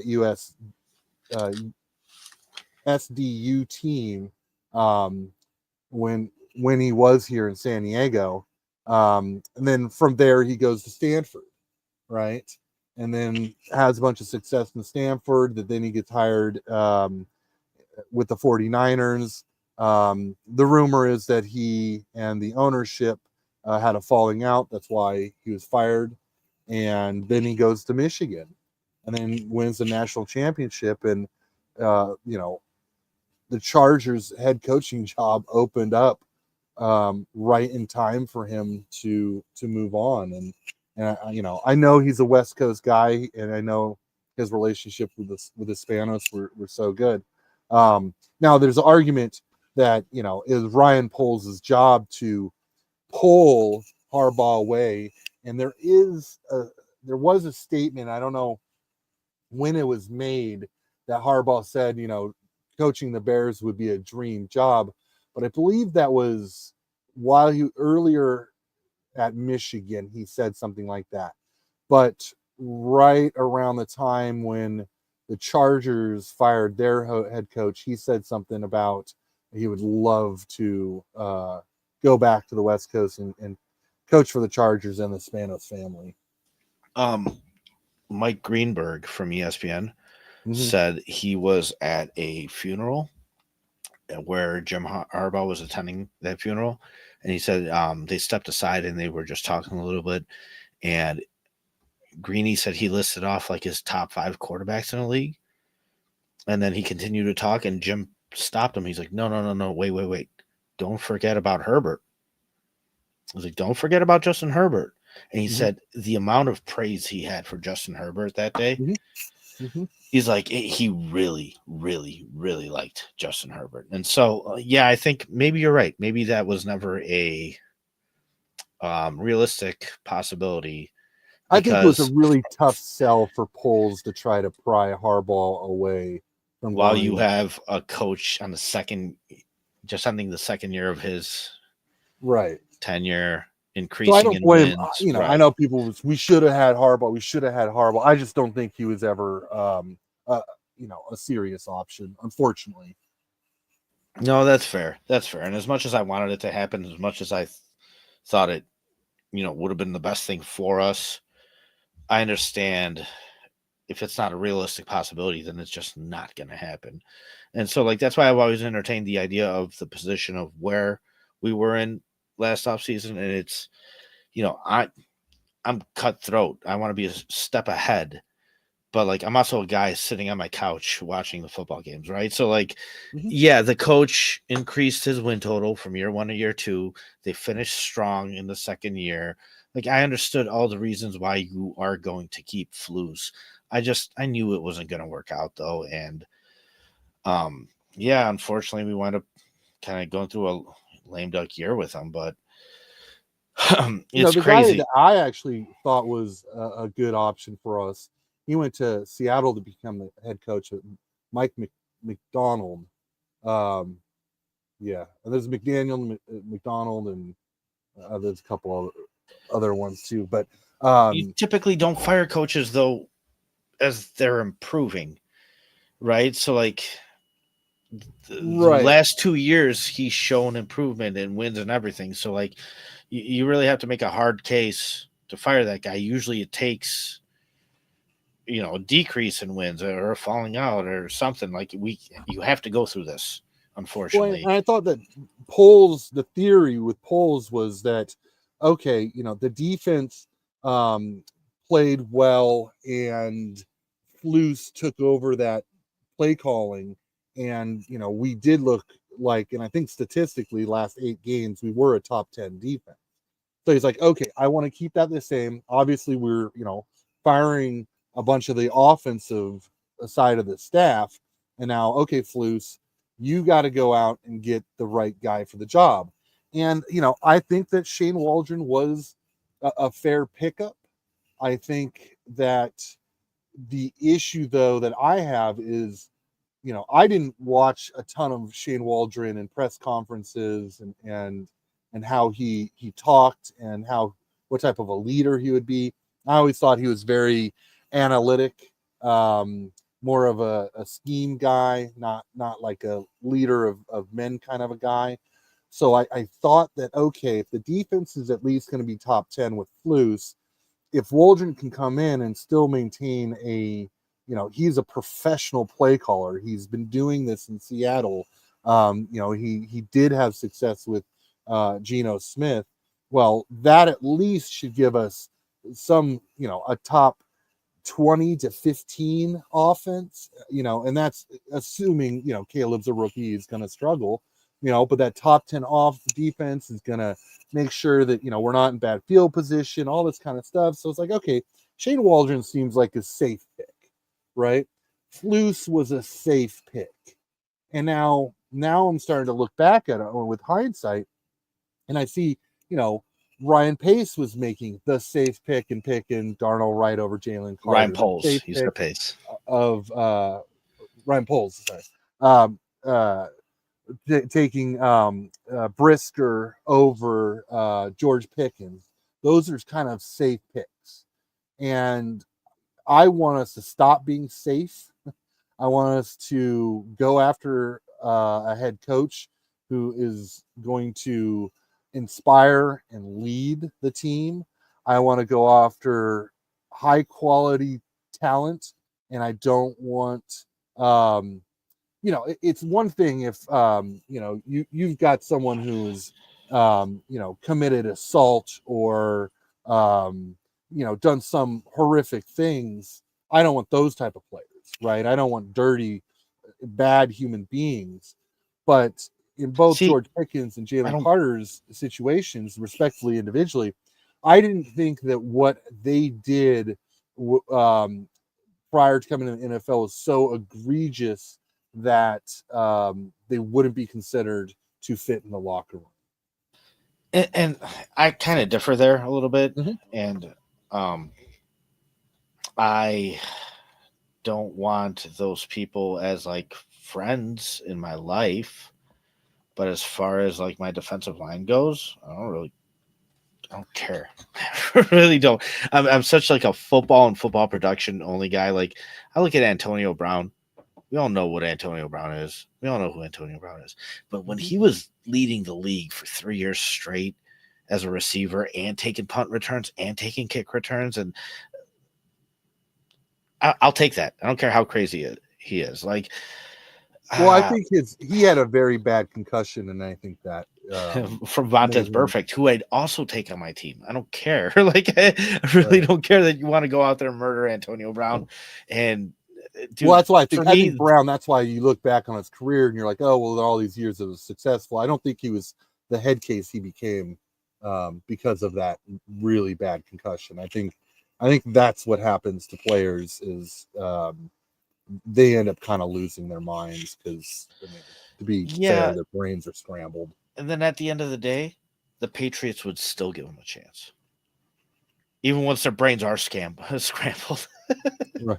We'll still take Antonio Brown here because it's like if you could produce on the field and keep clean, you'll stick around. You will. And it doesn't matter if you're crazy or not. Doesn't matter.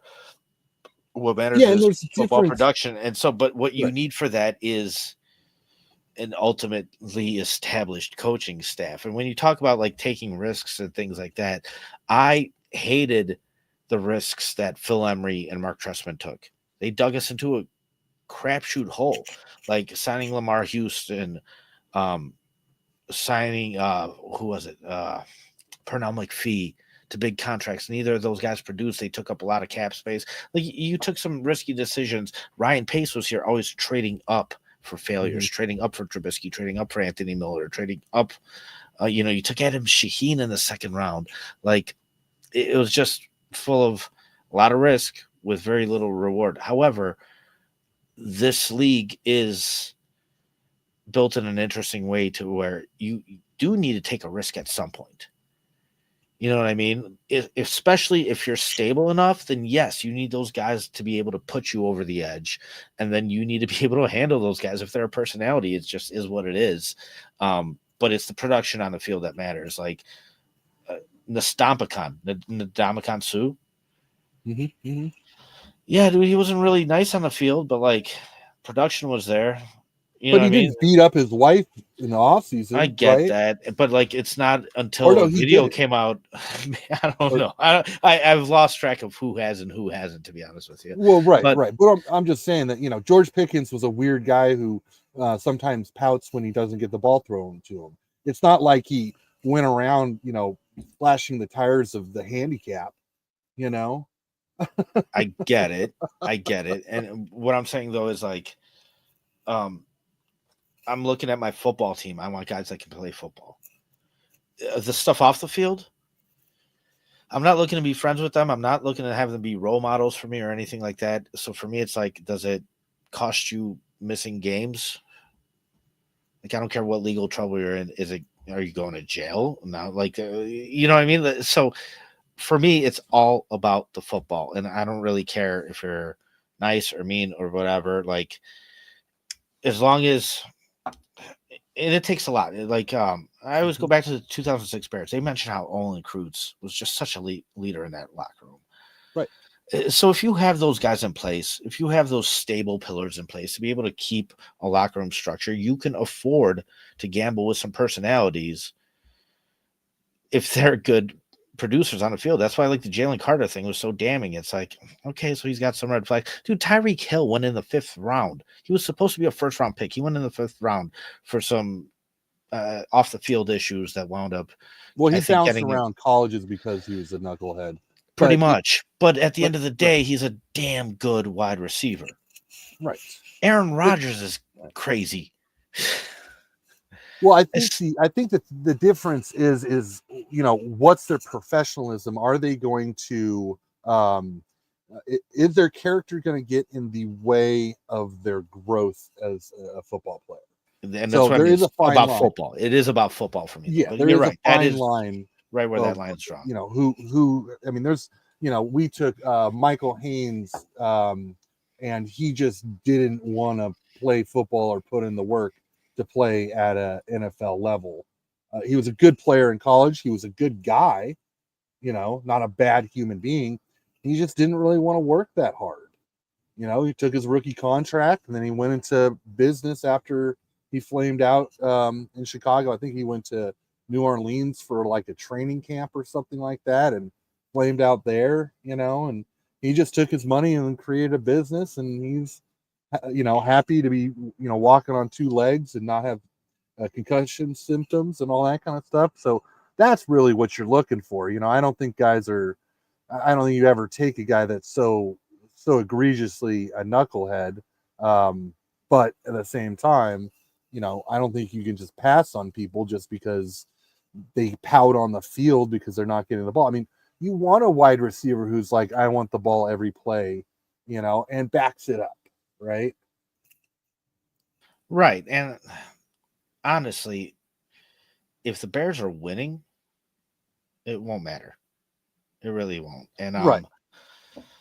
Yeah, that's the damning thing is it's like it's hard to get good with guys that might create issues like that and whatnot. But see, and that's what Crimson says. I don't think we can afford it. Are you talking about Mike Shanahan? So to Skylark, just to answer that question is, does he mean Kyle Shanahan or bring Mike Shanahan? Oh, Mike Shanahan is not. He probably means Kyle Shanahan. Yes. So Kyle Shanahan hired John Lynch to be the general manager. Kyle Shanahan would have to fire himself in order, or trade himself. John Lynch isn't the one in position of what Kyle does. It's a dream. Like, for that possibility to ever happen, I think that's best case scenario, that you end up trading for Kyle Shanahan or Sean McVay. It's just not realistic in either situation. McVay has done wonders even after, they put in all their chips to get to the Super Bowl, and then that team was pretty gutted from the draft picks that they traded away. They've done a that's what you want. job rebuilding the team with their draft. You look Yeah, at but that. That's what you want, though, J2K. And that's the interesting thing is, like I said, you have to get to a point where you almost have to do that, because the other guy on the other side of the football is Patrick Mahomes. And he's been winning every year. And if it's not him, there's a handful of good AFC teams with really good quarterbacks. So it's like, from the NFC point of view, you saw two of the same situations play out with Sean McVay and Kyle Shanahan. Both of them gambled a lot. Like San Francisco, you could argue that maybe the move for Trey Lance cost them a Super Bowl, because they were so close to beating Patrick Mahomes, but they didn't get the job done. They traded away a bunch of draft picks for Christian McCaffrey. It didn't get the job done. It came really close. Same thing with Sean McVay and the Rams. Like, they went all in on trading a bunch of draft picks away because their window was open, but they got it. They got it because the Bengals were able to knock off Patrick Mahomes that year. Mm-hmm. And the Bengals are probably a more beatable team than the Kansas City Chiefs are. And so it's interesting because, yeah, I think you do get to, unless you have that elite quarterback that Patrick Mahomes currently is, dude, you're going to have to be good, have a good coaching staff, and gamble and get lucky, or else, like, yeah, the 49ers are doing the exact same thing that the Rams are doing. They're paying for their gambles. Like, at some point, this stuff catches up with you. So, like you said, But what I think McVay is showing is that he was able to, find Puka Nacua late in the draft. After Aaron Donald retired, he spent his first round, his second round picks on defensive end. I'm blanking on his name. Starts with the no. D. I actually really respect what McVay's doing right now, because he could have easily retired. He could been an announcer.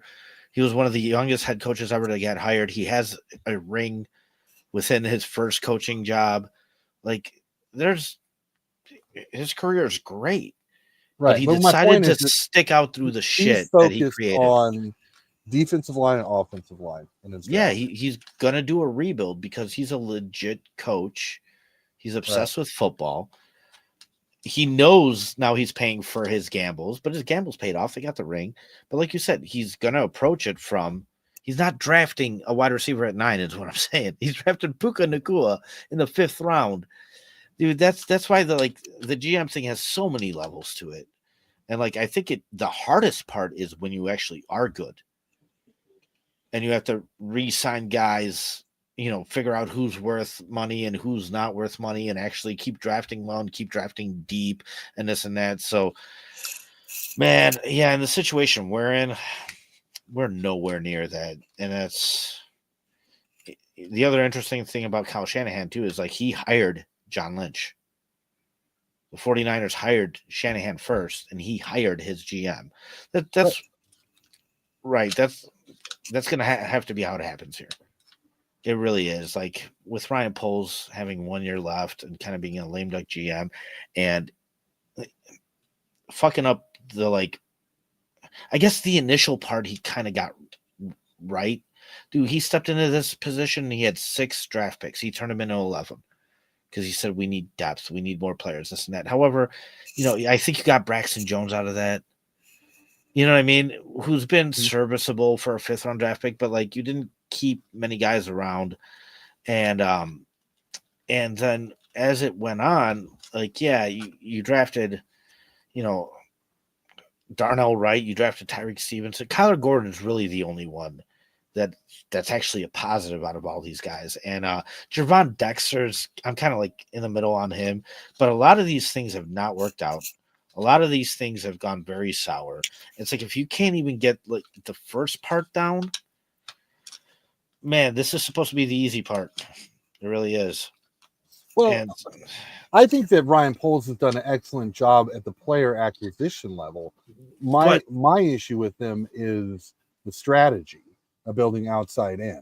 I think he's taken good players. If you look at other general managers' drafts, they're not nearly as successful as Ryan Poles' drafts have been.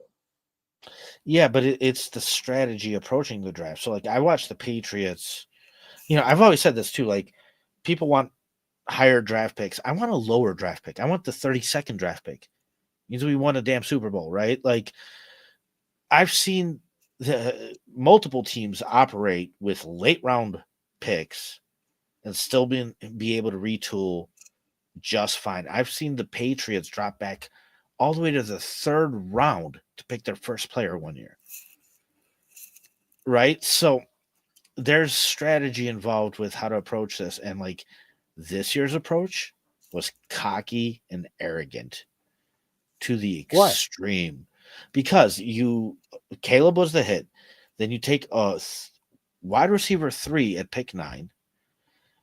With your 3rd round pick, you take a project left tackle when you could have, guards and centers around that time, you could get a good one. Tackles, you got to draft them in the 1st round. And then what with the you know the players? Look, I'd have to go back. A lot of people look at this globally and say, "Oh, well, he could have traded back." So what players? Sure, pick 9 instead of Roma Dunze. The first defensive player was taken at pick 16. You could have dropped back multiple spots and still taken Jared Verse.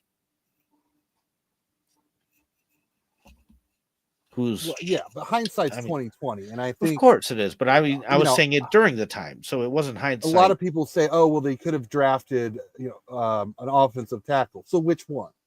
Like which offensive tackle? Fontenot, Huaga, Mims. There's one other guy. I'm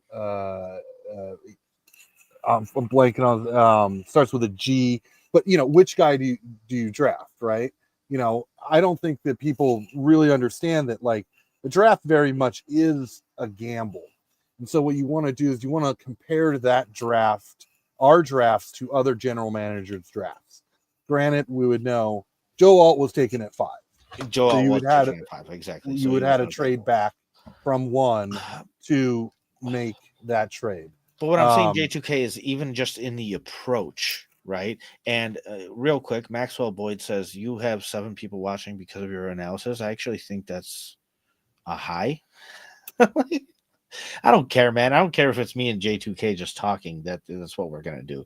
And Crimson said he doesn't have a bedtime. I'm literally doing this whole show just for Crimson because he's been here the whole time participating, and that doesn't bother me. But just the approach to the draft strategy is what bothers me. So it's like, as Ryan Poles, it's such a red flag that he wanted to trade up for Roman Dunze. He wanted to trade up for wide receiver 3. Like, beyond who was there, I don't see that the names. I think that was just Hollywood. That was just okay. Then that's fair. That's fair. Maybe it was a show. So I'll entertain that. But you still went off and drafted wide receiver 3 at pick 9, whereas even me, a guy that Crimson, I love talking football too, and I know J2K does too. That's what we're on for over an hour and a half now. But that's why during the draft we were screaming for a trade back. In fact, we did a live show for the entire draft, and when Roman Dunze was picked, David was like, "No!" He lost his mind. Nothing against Roman Dunze. It's all about the strategy, and so even attempting it the right way, the way you did it cocky was. It does, but the way you did it cocky is it's different than what you did in year 1 when you had 6 picks and you turned it into 11. This year you had 4 picks, and it's I'm not about the philosophy trading back is the best thing to do. The percentage drop. But you said the draft is a shit show. But you did just say the draft is a shit show. So like that's No, why I'm all about trading back, because I the said more it's a dark. gamble, but it's an intelligent gamble. So trading back doesn't improve the gamble. It actually decreases it. I Statistically understand speaking. that, statistically speaking, and that's the key word there. So like as long as you take draft strategy into account and draft the right positions during the right rounds, those statistics can change drastically. And like what I'm saying is, No, I know. yeah, they do. Sure, they do. No, if you there's statistics out there that say in the first round, top 10, positional value is very important. You take offensive tackles, you take quarterback. They have the highest Yeah, you don't percent take of wide success receivers. rate. Wide You receiver is not. No, you don't take them. The lower one. Other people argue that's the only way you get a top tier wide receiver, which is actually statistically kind of true. It's just it's a huge gamble, but that is where you get them. You don't get a left tackle outside of the first round. 100%. So what I'm saying, right? we're agreeing on what I'm saying. Yeah, Karan, left tackles, defensive tackles, Karan is defensive a ends. 3rd round pick that has the traits of a 1st round offensive tackle. He's just played at Yale. He's incredibly raw, and he had the quad injury, which basically made him even more raw because he didn't go through training camp. I don't dislike the Karan pick. I actually really liked it. I know it was a project of a pick, but when I looked at other players that were out there for that pick, Karan to me was top of the board, given knowing that he was a project. And I don't blame the Roma Dunze pick. I thought he was in that 12 to 15 range of a player. I had Brian Thomas above him. I had Lad McConkey right behind him. Then I had Xavier Worthy. I would have been fine with any of those 4 wide receivers, and we could have traded back given that I was okay with any of those wide receivers. But I can't blame them because I'm not there in the meetings with Roma Dunze. I'm not there with the meetings with the other wide receivers that I listed off. So there's a part of me that has to trust that the football character, the professionalism, the person behind the jersey is actually going to fulfill their potential. I liked Roma Dunze. I thought people were nuts when they said that they thought Roma Dunze was the best wide receiver in the draft. I mean, Chris Foster brings up Marvin Harrison Jr. Roma Dunze is having a better year than Marvin Harrison Jr. is having, and Rome is the 3rd wide receiver on this team. But so it all goes this deeper than that. It goes deeper than that, though. It goes way deeper than that. It's to the point where like Randy Moss doesn't have a Super Bowl ring. Calvin Johnson doesn't have a Super Bowl ring. Like even if the pick hits, history shows you that it doesn't work that way. That's why, like I said, I admitted I was wrong about Justin Jefferson. He may be the one guy that's like really able to carry whatever, like because for the most part, these wide receivers, however great they are, if they are great and it comes time to pay them, you have to spend a lot of finances on the offensive side of the football because you also have to pay the quarterback, and now you have to pay the wide receiver, where if you pay the quarterback should be good enough to make wide receivers out of no names, right? So yeah, but look at Burrow and Jamar Chase. Right. You look at Aaron Rodgers when he had Adams in Green Bay. I mean, Devontae Adams was a 2nd round pick, but I mean, but my point is that connection between a quarterback and a number one and a wide receiver is so important. So top 10 is different. Top 10 is different though, J2K. Top 10 is because if you take top 10 wide receivers drafted, you have to go all the way back to like 1996 to find one that's got a Super Bowl ring. And it was like the Super Bowl ring should not be. There's so much more that goes into a team getting a Super Bowl than taking wide receiver in the top 10. And so that's the overall philosophy discussion that, like, over the last 3 years, I've hammered David's philosophy down. And you want to be a playoff perennial team. You want a Super Bowl. You want a Super Bowl. That's like nothing else matters. I want to win a lottery ticket that's $1 million, but I'm not going to 100%. do it if it's 500K. I'm not even going to gamble. No, J2K. There's no value in go being through injuries so much. Look at the Detroit Lions and their injuries right now. They are very much a playoff contender every single year with this roster. That's what you want, because you never know when your quarterback or a stud player on your team gets injured and suddenly you can't compete. And what the teams that make it far in the playoffs, they're not just the most talented players, they're also the healthiest. So this whole idea of Super Bowl or bust, I love this conversation. No, I love it. So it's a great conversation, because me and David used to have it all the time. He used to ask me, would you rather make the playoffs every year for 10 years in a row, or win one Super Bowl and miss the next 9 years? Well, what's more likely? You're going to get a Super Bowl being a 10-year playoff team, or you're going to get a Super Bowl because you dumped all your cap space and your draft picks into 1 year? Well, so what did the 49ers do? What did the Rams do? So that's what I'm saying. It's an interesting question, because at the end of the day, we've had one Super Bowl in the last 40 years.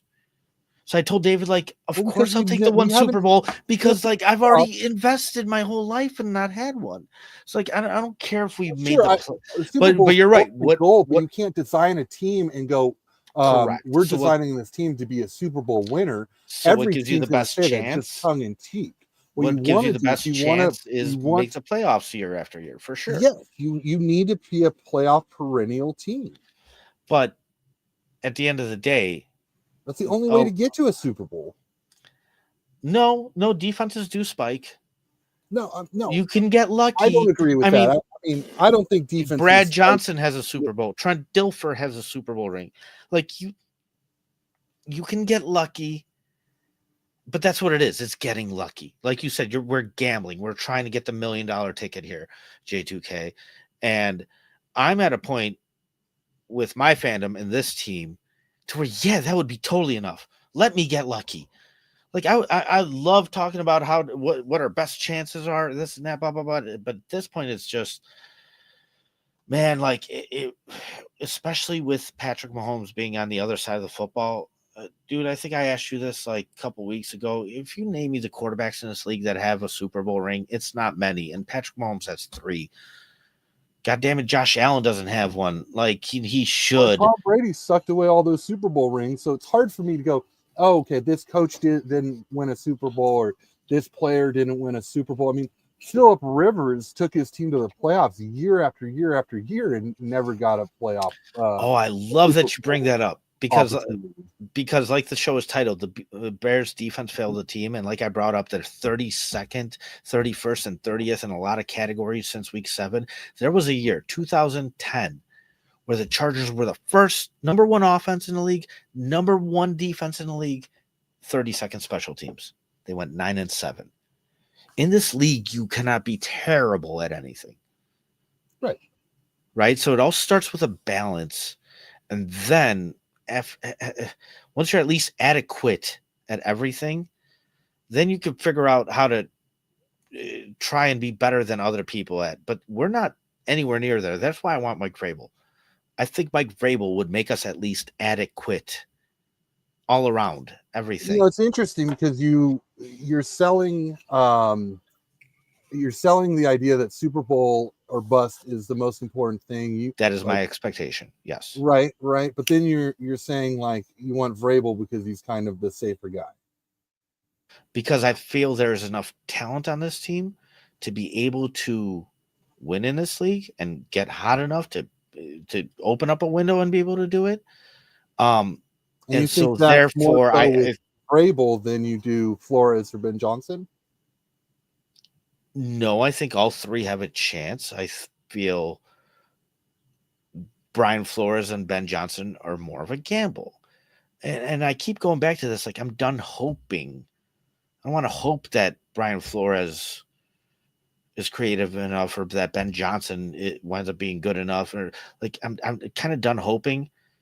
I think there's enough talent on this team right now to where if there's a real stable structure in here week to week, you will give them the opportunity to go out there and shine and beat other teams. I mean, dude, we have DJ Moore and Keenan Allen, and they've not produced anywhere near what I thought DJ Moore or Keenan Allen would produce. Like, we have some guys, but this thing's a joke right now. So that's what they're taking it as. They're taking it as a joke. Right. Well, I wouldn't mind Vrabel. It's just, for me, when you say the other two are a gamble, I think Vrabel is like a 10-7 head coach. I think Ben Johnson or Brian Flores, those are the guys that could be 14-3 head coaches, because schematically they can beat another team schematically. And with Flores, what I like about Flores a lot is that you actually double down on the leader in the locker room and the schematics guy. Vrabel, to me, leader in the locker room. Ben Johnson, schematics guy. Flores, both. Okay, that's a good point. And you may be very right about that, because Brian Flores does have the experience of a head coach. He's definitely a schematic guy. But like I said, what allows Ben Johnson to be Ben Johnson is really Dan Campbell. And I've kind of changed my tune about this, because like, I don't really like Dan Campbell. I never really have, because he's such a meathead guy. And to me, like, all this rah-rah stuff fails really quickly when you start losing. But he's kind of like the outlier to my thought process, because he came in and lost a lot right away. And he's this rah-rah guy. But once they got Ben Johnson in there, and dude, they started winning. I think in the last 6 Johnson weeks was of the promoted to the position. Because but they went like 1-7, and Ben Johnson was there, and then won like 6 in a row to end the season, right? So this rah-rah stuff, now that you're winning, like, dude, I think it's so dumb when you're going on it on 4th down 3 times in a row. Well, sure. It's like you went on it on 4th down, there's a flag. You went on 4th down again, there's a flag. You went on 4. I'm just like, dude, just go into overtime.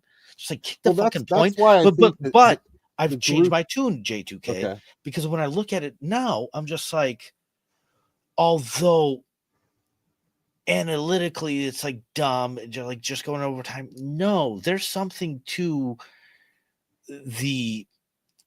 that meatheadness that I maybe don't understand. There's something to telling all those guys, listen, this is what we are. This is what we're doing, period. I don't care. I don't care what it is. Right. This is who we are. This is what we're doing. So when it comes to 4th down, everybody knows we're going for it, period. But let's not put all the credit on Campbell, because Ben Johnson is purely a great schematic guy. And then Aaron Glenn is also a good schematic guy, who's also a leader in that locker room. And I don't know how good Dan Campbell is at schematics. I don't know if Dan Campbell's a schematic guy Dan Campbell. I don't know if Dan Campbell's a very schematic guy at all. But he's got his shit covered as a head coach that allows those guys to do that. I think Mike Vrabel might be the same thing. I don't think Mike Vrabel's this great schematic guy. I think it's incredibly short-sighted, what you're saying. Oh, okay, so fair enough. The reason why I'm saying this, you need the combination. You keep saying Mike Vrabel. Who's the offensive coordinator? Who's the defensive coordinator? Like, to me, like, Dan Campbell is winning because the general manager has made great draft picks. When they walked in there, they already had worked on the offensive line with 2 first-round draft picks already. With Dan Campbell, Ben Johnson, they all showed up. Aaron Glenn has come in recently because they fired the defensive coordinator. They promoted Ben Johnson. He's a schematics guy, so he can win with schematics. Got all the all the talent in the world on the offensive line, and an average quarterback looks like a potential MVP quarterback in Jared Goff. And then you bring in Aaron Glenn, who's a good schematic guy and a leader of men. It's that combination. So just looking at Dan Campbell or just looking at Mike Vrabel or just looking at Kyle Shanahan, just looking at Mike McVay, I think that's short-sighted. And you have to build that coaching staff together. Mike Vrabel, to me, he's a great head coach option. He's like John Fox to me. He's going to change the locker room. He's going to get guys to play hard for him. But who's the schematic guy that he's going to bring in? Vic Fangio or Adam Gase, who got a head coaching job under John Fox. It's when you have an established philosophy like that in the Fangio's not NFL. going to take a When you lateral have move from the Eagles. Adam Gase. no. You asked me forever. who is the guy that would come in and do that under John Fox. It was Vic Fangio No, under John Fox. Vrabel. I know, but you asked about John Fox, and I'm telling you, the guys under John Fox were Vic Fangio and Adam Gase. Adam Gase wound up getting a head coaching job and proved he was not a good head coach, but he fixed Jay Cutler. John Fox didn't fix Jay Cutler. Adam Gase did. Like, listen, there's some things to being a head coach where it's like Matt Nagy is a decent offensive coordinator, especially with Patrick Mahomes as his quarterback, right? Andy Reid calls the plays there and whatnot too, and it's so much easier to do that when you have the talent on the field. But like at the end of the day, what we saw here is we saw Caleb running to the sidelines, chewing out Shane Waldron because the play wasn't coming in fast enough. So like you're ultimately failing these guys at the first level, right? You're not even creating a stable, structured environment of just doing your job, period, with no hiccups. You know what I mean?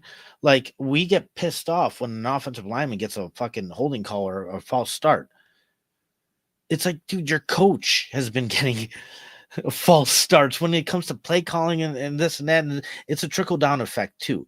And so it's not, I think Mike Vrabel can totally do whatever a head coach position requires him to do. And I think he creates those environments for coordinators to be able to come in and succeed in. And if they don't, I think he does hold them accountable because there's also a structured philosophy that you have to follow, where what we had with Eberflus was just like, hey, we're going to hire Shane Waldron. And Shane, I trust you to run your scheme and do your thing. That's why we saw such a difference between Luke Getsy and Shane Waldron, because we trusted Luke Getsy to do his thing. What it should be is Matt Eberflus says, this is my thing, and you run my thing and teach it. You see what I'm saying? So it starts at the head coach, and I think Vrabel's got his philosophy down. I think, dude, he's been in this league a very, very long time. Like you said, LaFleur came from under Mike Vrabel, right? Well, so it's not coached 1 year and he was one and done. Right. But like it's not like he hasn't had guys under him that have wound up having success and been good guys, like LaFleur. I mean, Brian Flores has only been in Minnesota for what? This is his second year there. It's funny, J2K, because I told you in the offseason, I'm very concerned about Matt Eberflus. I think we have the worst coach in the NFC North. And you told me, well, who are the other coaches, coordinators? I think I can only name Ben Johnson. I didn't know who the Packers coordinators are. I still don't think I know who they are. And it was a valid question. I felt pretty stupid. However, now we know their names. Now we know both coordinators on the Lions. Now we know Brian Flores is on the Vikings. And it's like, dude, but it starts with the head coach. And all along, I knew all their head coaches were way better than our head coach. And it's going to create opportunities for those coordinators to be able to succeed. Dude, what the Vikings have done to me is incredible. Incredible. It's so impressive to see them draft a quarterback in the first round like that, have such a crap draft, and come in and have the success that they've had. It speaks volumes to Kevin O'Connell and Brian Flores too. Dude, I was watching the quarterbacks documentary on Netflix, like during the offseason, I think, and there was a game where it came down to the very last play, 4th down, clock's ticking.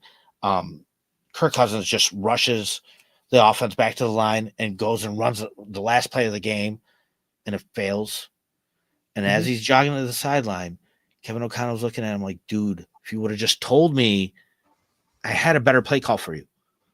Like, let me help you.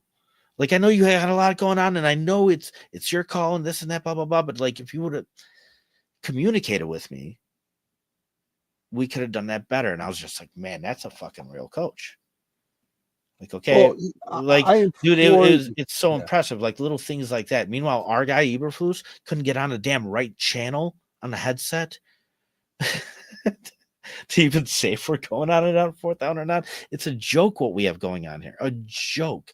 And these players that are on this team that are talented and that are experienced, like DJ Moore had good years on the Panthers for like 7 years in a row. He made PJ Walker, the best player of the year with PJ Walker as his quarterback. Like, this is a guy that's been here and done it and knows a Keenan Allen too. For these professionals, this is a joke. Because of how much of a joke it is, I need to fix that right away. I do need John Fox here. I do need that guy to just create a respectful locker room and team here. If we go to Ben Johnson or if we go to Brian Flores and we try and get cute and it doesn't work, it will implode 3 times as fast. Okay, so the conversation originally was we were talking about the head coaches, right? So you got us back to Vrabel. So I implore everybody out there, just Wikipedia, Ben Johnson's name, Brian Flores, and Vrabel's name, and then go and look on the side that says coaching and what they have done, right? And where they have worked. Brian Flores has far more connections than Ben Johnson or Vrabel does. Far more. Not only that, but Brian Flores has also been a pro scout and a college scout in his time with the NFL. So Flores drastically his resume of how many people he's worked with, teams he's worked with, and good teams. Brian Flores is a New England guy. He came from Belichick. Same with Vrabel. Ben Johnson came from Adam Gase in Miami, right? And that you look at that coaching staff during the time with Ben Johnson, the only other name you're going to recognize is Dan Campbell being the tight end. Well, coach. Kevin O'Connell was a quarterback for the Patriots too. Yes, Kevin O'Connell was also, he quarterbacked the Patriots, or he's a 3rd-round draft pick. And then he came from Sean McVay. After his NFL career, he went to Sean McVay. I think it's Brian Flores was on the New England Patriots coaching staff for like over a dozen years. I want to say. I think he was there from like 2004. And he was there for at least through 2015, 2016. He got his shot with Miami, and I really respected him for coming out. Like you said, he is suing the league. He's suing the league because Miami's ownership offered him $100,000 under the table for every loss he got. Right. They wanted him to tank. Yeah, which was... And they fired him when he wouldn't. I thought that was crazy that didn't get more attention than it did, but... Washington did a lot more worse stuff under Dan Snyder, and that didn't get the attention that it should have gotten. So right. I'm not surprised that just got stuffed under the rug. But I always appreciated Brian Flores for sticking his neck out and doing and saying the things he said, because at some point you don't want to deal with the bullshit, right? Like, and that's some bullshit. Like, it's proof that teams, tank like that really doesn't exist in the NFL, because you got guys out there risking their bodies, risking their livelihood. You have guys that have played in this league that can't lift their arms above their shoulders. You know what I mean? Like, it's a very violent league. And so week to week, you have to be on the win every week mentality. But from the top down, you could look at it in different ways. And I think the NFL has kind of adjusted slightly a little bit, where like I said, this team right now, we could see it. All these players have given up. They're all making business decisions, right? Like, this used to not exist in the 90s. There were no business decisions. It's go out there and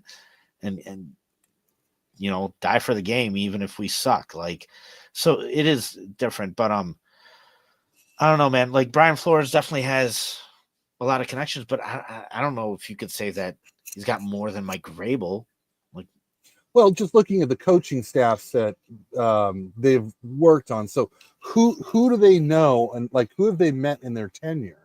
You know, in the NFL, and those are the relationships that create bonds. That goes, okay, like you're an assistant tight end coach over at this NFL team, but come over and be my actual tight end coach because I know you and I trust that you can do that. So that's what I'm looking for. I think so, he's arguing over the top name is fruitless because it's going to come down to who's on the other side of the ball. Vrabel, I don't think he's going to call the defense, to be honest.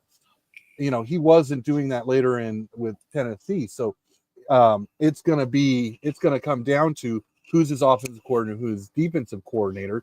There's some names that he's connected to that, you know, I might be okay with, but there's definitely names that I'm very concerned that he's connected with Kelly and McDaniels. But with Flores, you know, him bringing in Josh McCown to be our offensive coordinator, I think is absolutely brilliant because we're bringing in two coaches that I think that can be at the top of their game in the NFL. Flores, defensive coordinator, and Josh McCown studying under Kevin O'Connell and studying under Frank Reich. I mean, I think he's an up and coming guy.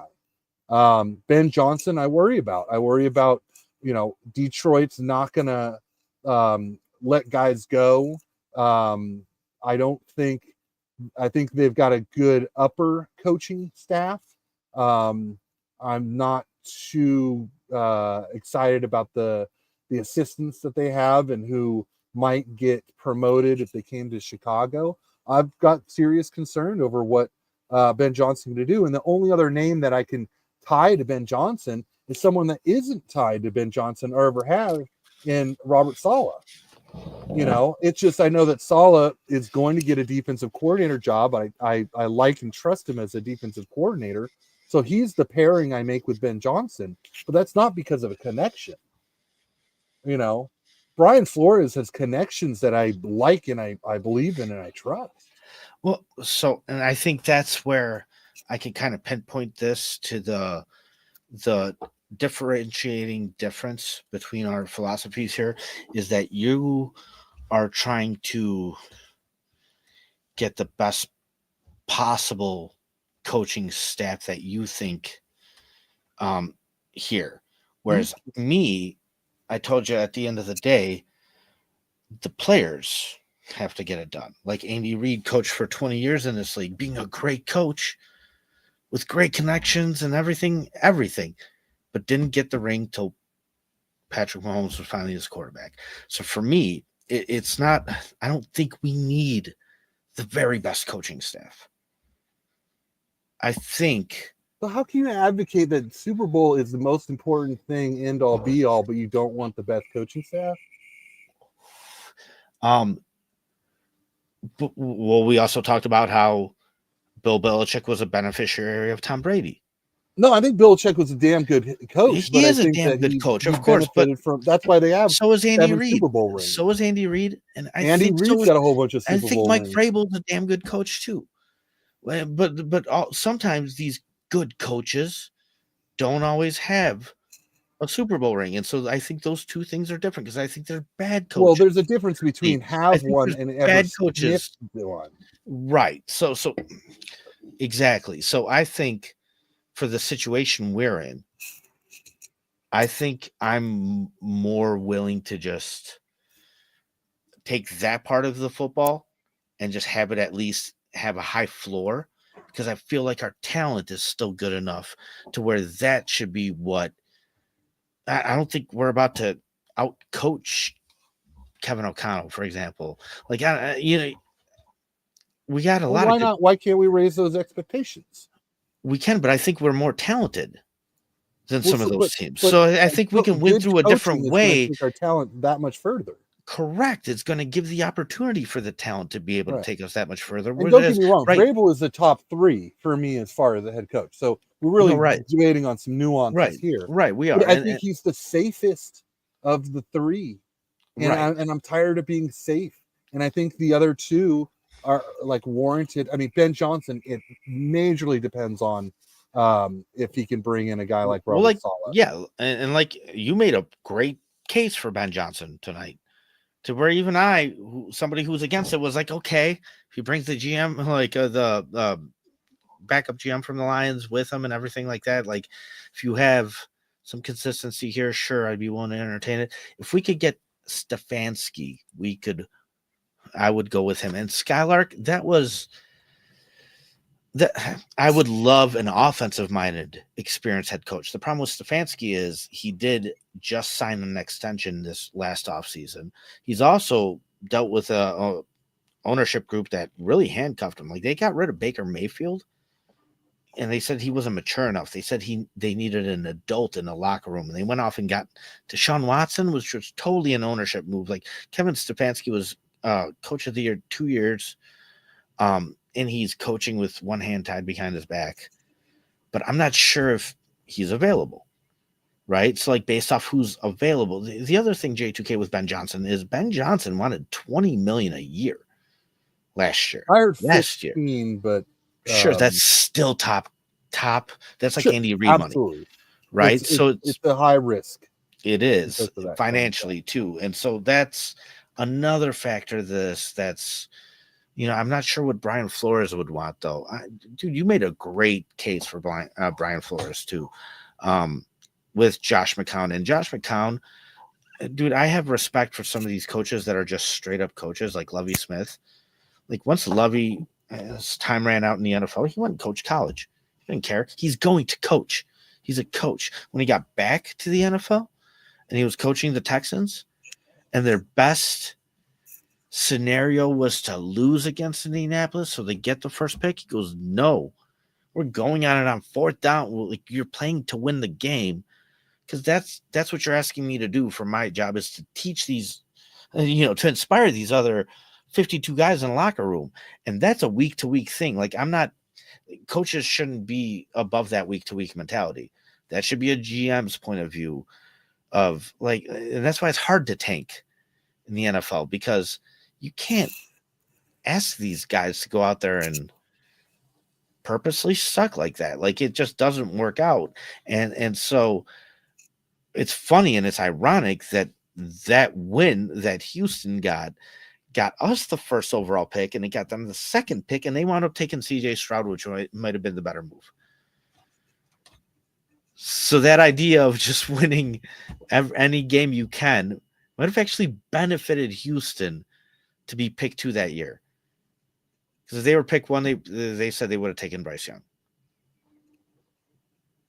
You know what I mean? And so you gain some respect for coaches like that, and I think Josh McCown is that kind of coach.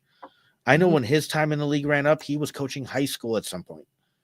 Yeah, he didn't care. He's a coach, and so I like him. I totally like him. The problem is it's unproven. Yeah, we'd be giving him the opportunity to either succeed or fail. And so I don't know. And really quick, I just want to say that, yeah, Chris Foster, we haven't talked hardly at all about Caleb Williams tonight. And I mean, you come in and you just talk about Caleb Williams. Obviously, you're not a fan of his, but you come across as being incredibly obsessed. I would love to hear your opinions on the other 9,000 things that we talk about, Chicago Bears related, NFL related. That would be a breath of fresh air. But the copy and paste of the Caleb Williams paragraph so you do annoying every time, I don't know what to do with it, man. J2K, I was hoping for an hour of your time, when we're going on 2 hours and 15 minutes here, which, like, I'll keep going. Crimson said he doesn't have a bedtime. I do, though, and it will be coming up at some point. Right. But a funny thing about Chris Foster is, like, I take these live performances and I do try and edit them and chop them up into episodes, and eventually I try and make like a full episode, and I post them. When I post it as a premiere, which comes out as like a live video. It allows a live chat to happen. And there was one video that I came out with that was like an hour, 15 minutes long. And Chris Foster just started commenting on it. And I started typing back, and then I just deleted the whole sentence. I was just like, he's not worth it. And he kept going and going and going, and like, this was like over an hour long video, and like 45 minutes into it, he's like, this chat sucks. Dude, it's just you out there, man. So like, I don't know, Chris. I just want other opinions. I just want to see what else he thinks, and all we end up having is just this paragraph of copy paste. 100%. And Crimson, J2K is cheating too. That's why I don't feel bad, because I know he's on the West Coast as well. So I know I'm not keeping him up. But yeah, I think Dennis, I agree with you and J2K's point of view. Like, McCown and Flores would be interesting. I think if you were to entertain the idea of keeping Thomas Brown around, which that's the other part of this whole thing. Like, I understand promoting him because the hype train was high. I mean, even David that week was like, I have a man crush on Thomas Brown. I'm just like, really? Because like, if he was that good, like, he would have been here by now. We've promoted him twice in 18 days. But like, you took the one thing that started somewhat working with Caleb, and here's the other part of it is Shane Waldron actually had, out of like the best games Caleb has had this year, Shane Waldron's called like the top 2 or 3 quarterback rating games. He called the game where Caleb threw for 4 touchdowns. Right. But eye test wise, Thomas Brown made it look better week to week. It's hard to back it up with stats because Thomas Brown didn't also get the most out of Caleb necessarily, but it seemed like he created something a little bit more consistent for just 3 weeks, and then you promoted him again, took him out of that position where, like, ideally I would have promoted Eric Washington, because I would have thought that he's the more experienced head coach, and I would have let Thomas Brown sit in that offensive coordinator position to see if there is any continuity between him and the offense and Caleb. And then in that case, if that would have happened, I think a situation like Mike Vrabel coming in and keeping Thomas Brown would have been much more possible. Well, I think Thomas Brown was rewarded the head coaching interim head coaching position because he is actually thought of so highly in the league, and I think the reason for that is the players respond to him. So while I think Caleb Williams is the most important aspect to the team to grow, and I do think in a way promoting Thomas Brown to head coach did take a little bit of a hit on the on Caleb somewhat, because he's got more job duties to do in the day being the interim head coach. But he's been interviewing for head coaches for like the last 5 years, and he got put into a really bad situation with Carolina where he was, suggested to Frank Wright from McVay how much he loved Thomas Brown. So, they brought, I think Josh McCown was the offensive coordinator, and Thomas Brown was assistant offensive coordinator and assistant head coach, I think was even the title. And, the owner really messed things up because he kind of took that GM role and forced Bryce Young on them. And he just clearly wasn't ready. And the offensive line also was terrible in Carolina. So it was just a bad overall situation. I can't fault Thomas Brown for that. I really like Thomas Brown. If he could create a staff, there's a guy who also has a ton of connections, and a lot of other coaches would absolutely fall in line to join Thomas Brown's staff. I think the biggest issue, and the thing we're actually kind of overlooking or forgetting, is that, as much as Flus and Waldron lost the locker room, they were still good schematic guys, right? And we basically went from having starters to now we've got backups, and the backups are all, in a higher role. So we lost 2 good minds in the room when we fired Flus and Waldron. It had to be done. Although I will say that what we're seeing right now is partially the reason you don't fire a head coach in season. right? And everybody was screaming, we need to fire Flus. We need to do this for the first time in Chicago Bears history, because, quote, it can't get worse. And it did. So, I mean, fans aren't always right.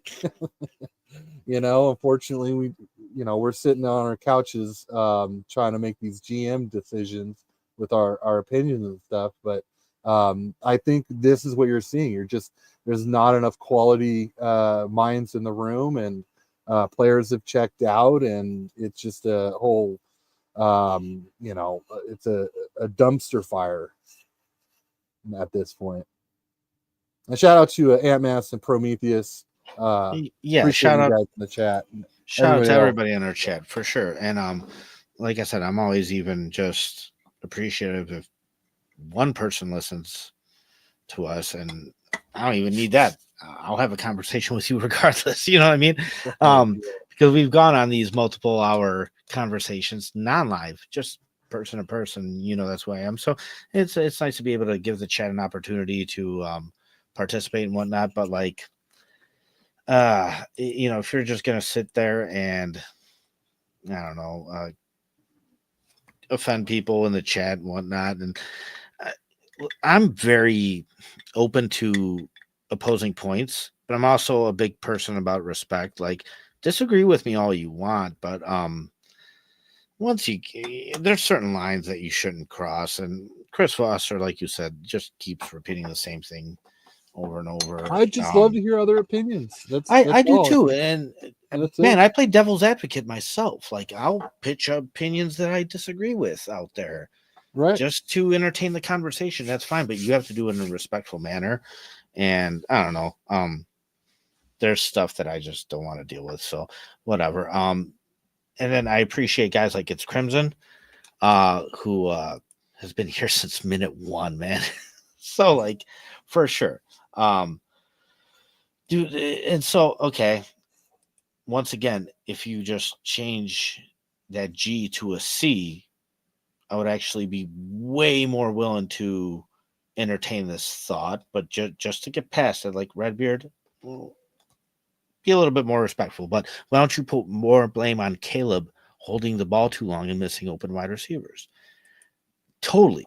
And so J2K, that's kind of what, like, I was kind of like nipping at this point a little bit. Like, dude, I do put more blame and I do give more credit to the talent on the field, right?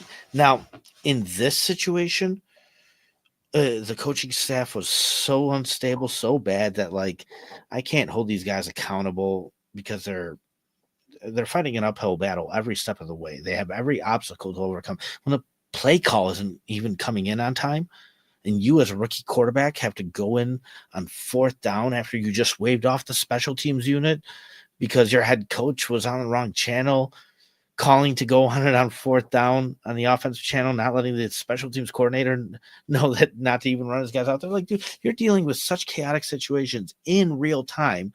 And then the play call starts coming in, and this was against Green Bay on a 4th and 5. And at 15 seconds, the microphones go out. And so Caleb goes into the huddle on 4th and 5 and opens up his wristband and tries to call the best play possible, what he thinks was being called because he only heard half of it. And Keenan Allen was the guy that was telling the story. And he said the play he called was a run. And he's like, that's a joke because it's 4th and 5. There's no way we're running. And so then you line up because the clock's ticking, and even Caleb knows, okay, that's not the right thing. So you just audible out of it, which even that's not a good audible because you're in a run play formation. It's like, it's just a systemic failure all the way from the top down. But it starts at the top. It starts with Eberflus not being on a damn right channel, saying we're going on it on 4th down. And like, so it doesn't do anybody any justice or any favors here to, I don't know, let Caleb perform consistently. So yes, has Caleb missed open throws? Sure. But when you're dealing with chaos play to play, finally the one play where you do have a good pocket and you make a mistake, it's like, I don't know how much I can expect you to perform consistently when there is no consistency around you, right? So it'd be different if there were things that were structured and intact and being executed properly, and you consistently missed open throws, then I'd have more of a judgment on you. But yes, does some of the fault rely on Caleb? Sure, it does. And part of the failure is his play style. He is a hero ball type guy. I'm telling you, like we see it now, even when the season's lost, he'll still die on that field. Right? Like he's still going to try and avoid sacks, try and scamper out of the pocket, take a hit for a throw to make a first down in a game that doesn't matter. And so, whereas like I told you, Tom Brady, if his left tackle gave up his responsibility, he'd just throw that ball at the ground, live to play another day, live to play another play. And so like Caleb doesn't have that. Part of that is he is a rookie, he is young. And dude, it's I think under better conditions he can succeed. But sure, is part of the blame on him? Yes, it is. It's just I think when you start looking at it objectively, it's not much of the blame that's on him. I think he's done way more good than anything else. I mean, he's even had somewhat of an impressive rookie season statistically, despite everything going on around him. That's crazy. Like, I don't know. Yeah, so I like to respond to the Caleb issue. Before I do that, I've known Crimson for years, and Beck X and whoever that Chris Foster. Yeah, I just had to. You guys are brand new to me. I've never ever seen you guys, so like I know Crimson is a very respectful person. I've had plenty of great conversations with him. So, I'm not really sure what the personal attacks are. Oh, I know what they are. It's actually because I banned mentality. Chris Foster, and all of a sudden when I banned Chris Foster, Don Burr showed up, who's been known to be like, oh, it's a fake Don Burr? Yeah, it's 1 hour. Okay, so it's not the real Don Burr. Yeah. But yeah, dude, he came in with 4 different accounts to spam the chat. That's sad. So, but whatever. But anyway, okay, go ahead. I do want to get back to Caleb because I do a show that is all 22 that we break down all the plays. We watch a group of guys together. We sit there and we watch Caleb. There is, there's plenty of things to be frustrated with Caleb. He is definitely having a bit of a regression, but let's be football intelligent here and not just throw out bad stats and make anecdotal opinions. So when Waldron came in and set up a playbook for Caleb, he set up Caleb with a split field read, which is something that you want a quarterback to eventually get to. So they really set up Caleb in a way to learn the hardest part of football, because that's what you want from a quarterback, is someone who can read split field and the whole field is available. What happened in Washington with Jaden Daniels is they created an offense where what I called it's a paint by numbers offense. And it's basically a pure progression read offense. Now, what happens with that is that ends up cutting off half the field, because you're reading your progressions generally on one side. So your 1 and your 2 are basically some sort of a field read to where you see both your 1 and 2. Now, oftentimes it's not totally cutting off the other side of the field, because that's where you get an alert. So we're talking about a pure progression offense. So your reads are going to be on one side of the field. You'll have an alert on the other side of the field. If you've got man coverage and you're like, DJ Moore can absolutely beat this coverage in man on the other side, I'm going to throw that ball to DJ Moore because I trust that he'll come down with that. Caleb's done that. He's called the alert, and thrown that pass to DJ Moore. He has, ran this paint by numbers offense is what we're doing now with Thomas Brown. We've regressed the play calling for Caleb Williams to make it, quote, easier for him. But that's a huge product of the offensive line having so many injuries, Nate Davis not working out. We just can't have a quarterback as a rookie run a split field read offense with this bad offensive line, just because he's not reading the field as fast as a 4 or 5 year vet quarterback. Now, if we had the offensive line, I loved the concept that we walked into the room this season with Waldron, where we ran a split field read offense from the get-go. Oh, yeah, on paper it's not terrible. Well, yes, but so great. is Now, but communism on paper is also all right too. You know what I mean? Like, well, look at Trubinsky under Matt Nagy. So Nagy constantly pushed for that split field read offense, and in his second or third year, game one against Green Bay, Nagy's like no longer pure progression. You're going to be reading the field. You're going to read split field plays, and he couldn't do it. Trubisky couldn't do it. Caleb walked in the door game one doing it. So you can throw as many stats as you want at me, but I've seen what Caleb has done. Caleb has been a better rookie quarterback than I've ever seen on the Chicago Bears, like bar none. He's a better quarterback than Justin Fields is right now, in my opinion. And I very much a Justin Fields fan. I really supported him, and I thought that there were two good paths with going with Caleb or going with Fields. Both paths to me were good. It was just how well everything else worked out for them as far as coaching and play calling. But no, so like to blame Caleb for missing reads right now, it's just silly. It's wild because he's been through so much. And yes, he is regressing, and the offensive system has regressed, and the offensive line has regressed. And I mean, the list goes on and on. Well, okay, so there's a lot to unravel there, and starting with Justin Fields. Justin Fields still till today is probably one of the best athletes in this league.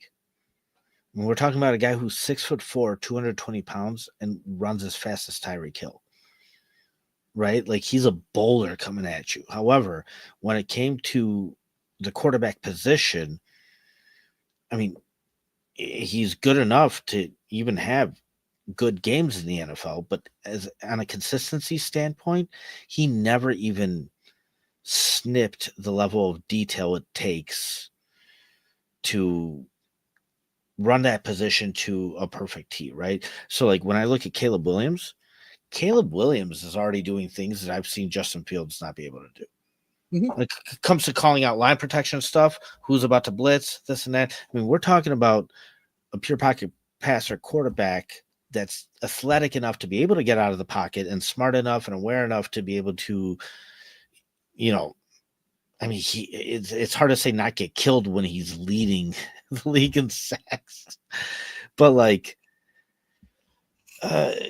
dude, the other side of this is, like, the offensive line is that bad to where it's not doing Caleb justice for his play style to be able to flourish, right?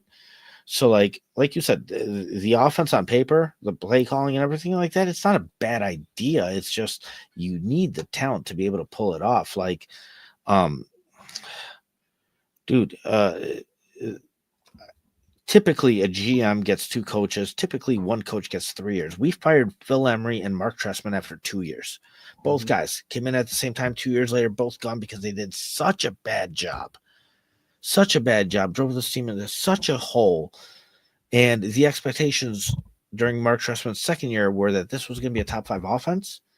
But because the defense was so bad, and it'd be like, okay, you go 3 and out, now you're down 7-0. You go 3 and out again, now you're down 14-0 in the first quarter.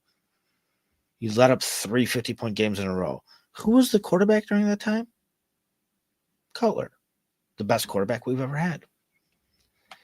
So you have to be able to take these things and split them apart, right? Like, this team is failing. However, for the position that Caleb's in and the things you're asking him to do under the circumstances that he has to do them in, he's actually done a really damn good job. Like, yeah, I think he has done the best job he could. I wanted to respond to Redbeard saying Bagent could run this offense smoothly, based on what? Well, so right, dude, I got attacked. I had to. It really kind of pissed me off. A lot of things don't piss me off, but this kind of ticked me off because somebody baited me into this question where, I said Caleb Williams needs to be set for his health. There's nothing to gain here. This could be more of a detriment than a learning experience. And then the question was, why? Well, because of sacks. Well, do you think Tyson Bagent would get less sacks? My answer is probably. And then the whole thing turned into, oh, well, there's the actual narrative. You're a Tyson Bagent lover. That's why you're about. No. It's the other extreme of the play style. We'd have less wins. We wouldn't have 4 wins. We'd have like 1 or 2. You know what I mean? Because Tyson Bagent's not athletic enough to be able to avoid this stuff. So he's just going to snap it and go, and whatever happens, happens. He might have thrown enough pick sixes by now to be benched because, like, the ball is just going to get out quick, period, because that's what has to happen because the offensive line is failing, and that's what he's going to do. You know what I mean? But there's going to be less sacks. So it's different. Like, Caleb's athletic ability. How do we know any of this stuff? We can make these kind of assumptions. Yeah, it's just all. We haven't seen Bagent play enough, and, when he did, it was with Getsy, and it wasn't very good. The defense gave us that 2-2 record that Bagent ended up having, but Bagent struggled. And if you watch just DJ Moore's body language in the games that Bagent played, you could tell that he was not happy with Bagent being in there. And then just a really quick. Redbeard said that Chris is adding real evidence, not anecdotal evidence. Okay, well, here's a quote from Mark Twain: lies, damn lies, and statistics. Anybody can take statistics and mold them one way or another, and try to make a point out of it. Look, come watch the All 22 that I do. Watch it for yourself. Look at these players. I know Chris Foster also said that Coleman Shelton is a top 10 center. First off, on what ranking, on what statistics, where is that even coming from? The eye test doesn't stand true. A guy who gets absolutely run over 4 or 5 times a game, where he's on his ass, 4 or 5 times a game, is getting the same PFF grade as someone who holds their blocks for 3 seconds and then the very last second, because the quarterback, puts themselves into getting pressured. It's the same statistic on PFF. They both gave up a pressure, but it's just the eye test does not show what Chris Foster has been trying to sell people. And that's why it starts with the eye test. And you have to take the eye test and then back it up with statistics. Because when you start with statistics, you could paint any picture you want out there. There's just too many variables in an NFL team to lay, a team record onto one person. It's just too many variables. Now, sure, how else do you know if a team is good or bad? Sure, their overall record tells you that. But then you got to jump in and you got to figure out, okay, what are the aspects that aren't working out and what are. I'm straight up, Caleb Williams isn't the problem. Right. He's not currently. It would have to be a completely different situation to be able to sit there and point the finger at Caleb Williams. There's a lot of other problems out there. Yes, this guy led the team multiple times in clutch moments, which honestly are the moments for me that matter most. Like, I want to get a good hot start. I would love consistency, but at the end of the day, I put a ton on clutch because that's what's going to win you the game, right? Like, you could always go and say, hey, we had multiple third downs where we could have converted and we didn't, but you had that one third down at the end that if you did convert that one, like, so there's something said to being clutch. And like I was saying, Justin Fields never snipped the level that Caleb Williams I see as a rookie is even doing. And there's so many more levels to this. Like, dude, I remember a game between the Packers and the Cardinals where, like, the Packers were down like 14 points with like 3 or 4 minutes left. And I still wasn't counting him out because I was like, I've seen this guy come back. I've seen this guy do it. And yeah, he got a touchdown real quick. The Packers were down 7. I think they kicked an onside, got the ball back. And it came down to like a Hail Mary-esque play. And Rodgers rolled out to his left and threw it, and it got caught and went into overtime. And I think the Packers won in overtime. But I remember during that press conference, he said, yeah, I specifically rolled out to the left because I know statistically that's the side I'm least likely to do it. Like, I usually roll out to the right. So when they're going to call a defense, they're probably going to go out to that side a little bit more heavy because that's what they expect me to do. So I did what I was less comfortable doing because it would put me in a better situation to have more success. Like, dude, we're trying to get a snap off. We're trying to get a play call in on time. Like, the levels of this thing are just astonishing to me. And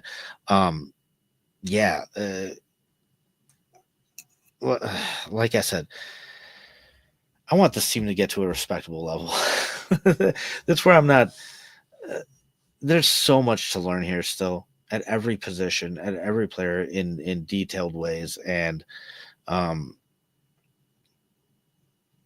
just don't see this thing as a quick turnaround. And I think Ben Johnson, that's what you'd be gambling with. I think some of these other guys, that's what you'd be gambling with. But I think Mike Vrabel, I would feel very comfortable with him coming in here and just getting everything up to par at least. And then we'd go from there. And then we'd go from there. You know what I mean? Defensive coordinators are, and if he brings in his own GM, or if we marry Ryan Poles to him. And then there's still the rest of the season to go, so we still don't fully know who all the candidates possibly are. So we have yet to wait and see. But man, I do know one thing: this is definitely the worst situation by far that I've seen this Bears team be in a very long time. A very long time. And it's crazy because of how high the hype was. I can't believe it got to this point. So, yeah. Well, part of that, Hard Knocks, part of that, getting the first overall pick with Caleb Williams, someone everybody, said was generational, which I'm not a fan of the word. All these things kind of fell into this. Remember the conversations of a race to 1,000 yards for our top 3 wide receivers. And I was like, you guys are nuts. Like, what do you, everybody has this debate and argument and, brings up statistics. And I'm like, the eye test it doesn't hold true, you guys. Like, this is just, it's so weird how hyped up people get on either direction. It's like we come into the season, everybody thinks we're guaranteed to be a playoff team. People are predicting, 11 wins, 13 wins, 12 wins, whatever. And now here we are. And then everybody says, oh, I knew it wouldn't work. I knew we shouldn't have kept Flus. Well, why does it just change when the wind changes? But that's why I actually love doing this. Because we get it really down on record. Because, man, I'm telling you, you go back to last year after that Broncos game, and me and David, that was the first video where we're like, Flus isn't the guy. Right. And we've been on that despite the popular opinion. Yeah. When we were like, hey, Fields isn't the guy. We were on that despite it being the unpopular opinion. Redbeard, why do you say that? I mean, look, I love predictions. It's easy just to say whatever, I predict the sun won't rise tomorrow. Right. Based on what do you think Bajan would have us at 10-4? Otherwise, it's just a flat prediction. There's nothing to talk about other than you have a opinion that you aren't supporting. So what do we do with that? Yeah, no, there's a complete 180 difference between Caleb Williams and Tyson Bagent. And Tyson Bagent still also needs to develop and grow. He's got a good foundation for what he does. But that's like why Brock Purdy was able to succeed in San Francisco, despite being a very late round pick, because he had that same type of foundation. And then that team around him allowed him to be able to progress and get better. And you know what I mean? But like what we're dealing with here, Tyson, like I said, if we started Tyson Bagent, we'd have less wins for sure. Honestly, because of how bad the offensive line is, if we started Justin Fields this year, we maybe would have had, I don't know if it would have been the same or better, but I don't think it would have been worse because Fields is able to make a very bad offensive line look a lot better due to his athleticism. So it's weird because Caleb is the best quarterback out of all three of them, hands down, period. We just need to make the situation good enough for an NFL quarterback to be able to succeed. I mean, this is why we haven't had a 4,000-yard passer. And and I'm not going to make any predictions on what if Fields was here versus Caleb or what if Bagent was starting.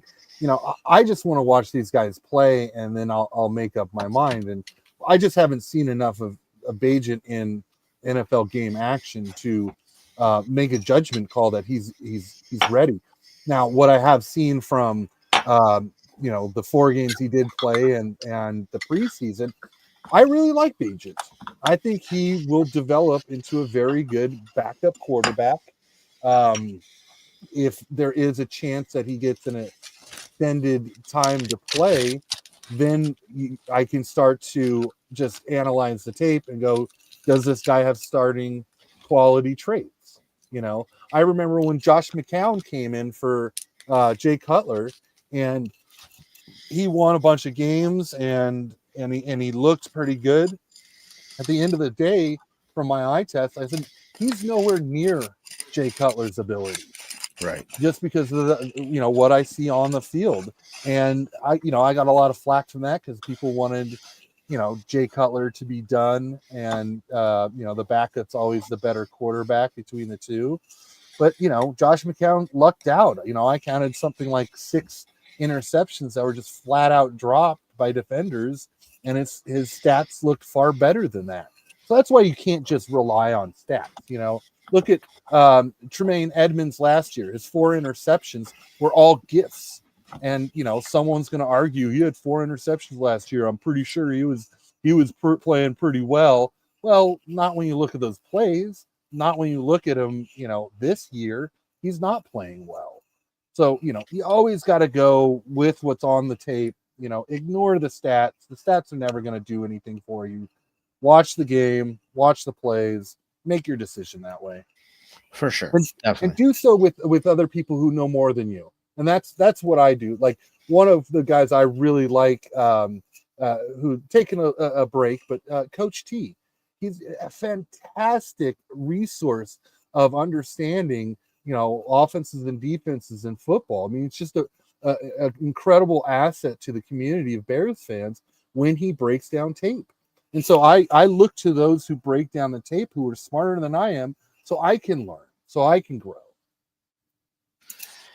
And at the end of the day, you still have to take that with a grain of salt because, like I said, on paper, a lot of things can look great, right? So there's levels, so many levels to this thing. I mean, you could have the best offensive system in the NFL, but if you can't teach it to the guys and have those guys execute it, and I know we got on this here soon, but like I hate to bring up a different sports reference, but I ask David this all the time. Like, was the triangle offense that good in basketball?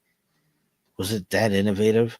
Or did you just have a fucking team full of talented guys that were just all on the same page? Well, could it be both? It could be both. But it should start simple. And everybody should be on the same page first. and then you make it more complicated and grow with it. So like that's part of the fault with Shane Waldron and Luke Getsy. I felt like they were just like complicated from the start, almost. That's why you see like weird routes being ran next to each other, guys in the same vicinity as other guys. Like I'm not sure, even with the A22 film, when you're watching it, you're still not positive of what the original play call is. You just see how it turns out. Sure, but that's why I always use Tim Jenkins puts out all 22, Chase Daniels puts out all 22, Kurt Warner puts out all 22. There's other Bears channels podcasts that do all 22 reviews. I watch all of those things so I can kind of understand. I mean, when JT O'Sullivan QB school comes around to doing a Bears game, I'll watch that too, and intently, because these guys, they know more than I do. 100%. I get to learn. So when I see two receivers running the same route, but Tim Jenkins pointing out like this clearly this play call, I've seen this play call before, and this receiver is not supposed to be running. Like these two guys aren't supposed to be running slants right on top of each other. That's an execution. This has got to be, this is a deep out or this is a post route. Yes, and they ran the guy ran the wrong route. I'm seeing those kind of execution things, and so when I look at that, I go, okay, that's a player error, not a play call error. Right, now but it's systemic too, because you're right. Like, there's no way I'll believe that that's the plan on paper. Even with Luke Getsy, like, I don't believe that that's what you drew up. It's not. Somebody's messing this up, but your ability to teach them what you drew up, to have them execute it, and then the accountability and enforcement of doing these things right in practice or doing these things right consistently, those are the things that, like, stats have no part of. Like, you can't put any stats on that. But that's also the reason why I want to be safe while still targeting, like you said, even one of your top three guys. I would still take the safer choice, because at the end of the day, I don't think we need to be complicated here. Even if we just have something simple, we just need to get established. We need to all get on the same page. And from then, we can talk about growth past that. But, like, we're messing up every fundamental issue left and right, period. And the guys that are veterans in this league that have joined this team are laughing at us. So like Keenan Allen was going out there and talking. Like, it's a joke. Like, I don't know. That's why Mike Vrabel, to me, is the guy that I think would best be able to come in here and just create the situation of being a respectful football team. And then I'll go from there, one step at a time. Like, I hear your opinion. But yeah, man, we're going on 3 hours. I got to get to sleep. Dude, thank you so much. Yeah, it's been fun. Bullshitting with me. Yeah, it has been fun. I think the chat has enjoyed it, as repetitive as I am and everything like that. I think still felt like a very natural conversation. So I hope everybody got something out of this. We appreciate everybody who listens to us, especially Crimson, man. I can't believe you're still here. Yeah, shout out to the Awesome, chat. man. Nefarious, Crimson, TBR, Prometheus, Red Beer, all you guys. Awesome talking with you, Aunt Mass. Appreciate you guys always showing up, man. I'm just a guy who come from the chat. You guys are all my brothers, and I just thankful that you guys are all part of the community. To Paul asked me to do a show with him, probably thought it would be an hour show. And we've gone 3 hours just talking. This is just, two Bears fans having a conversation, having a good time, and just appreciate the conversation with all you guys. Yeah, believe me, we didn't have a script coming into this thing tonight. So, right? So very natural. Appreciate all you guys. Thank you so much. We love y'all. Bear down. Bear down. Bear down.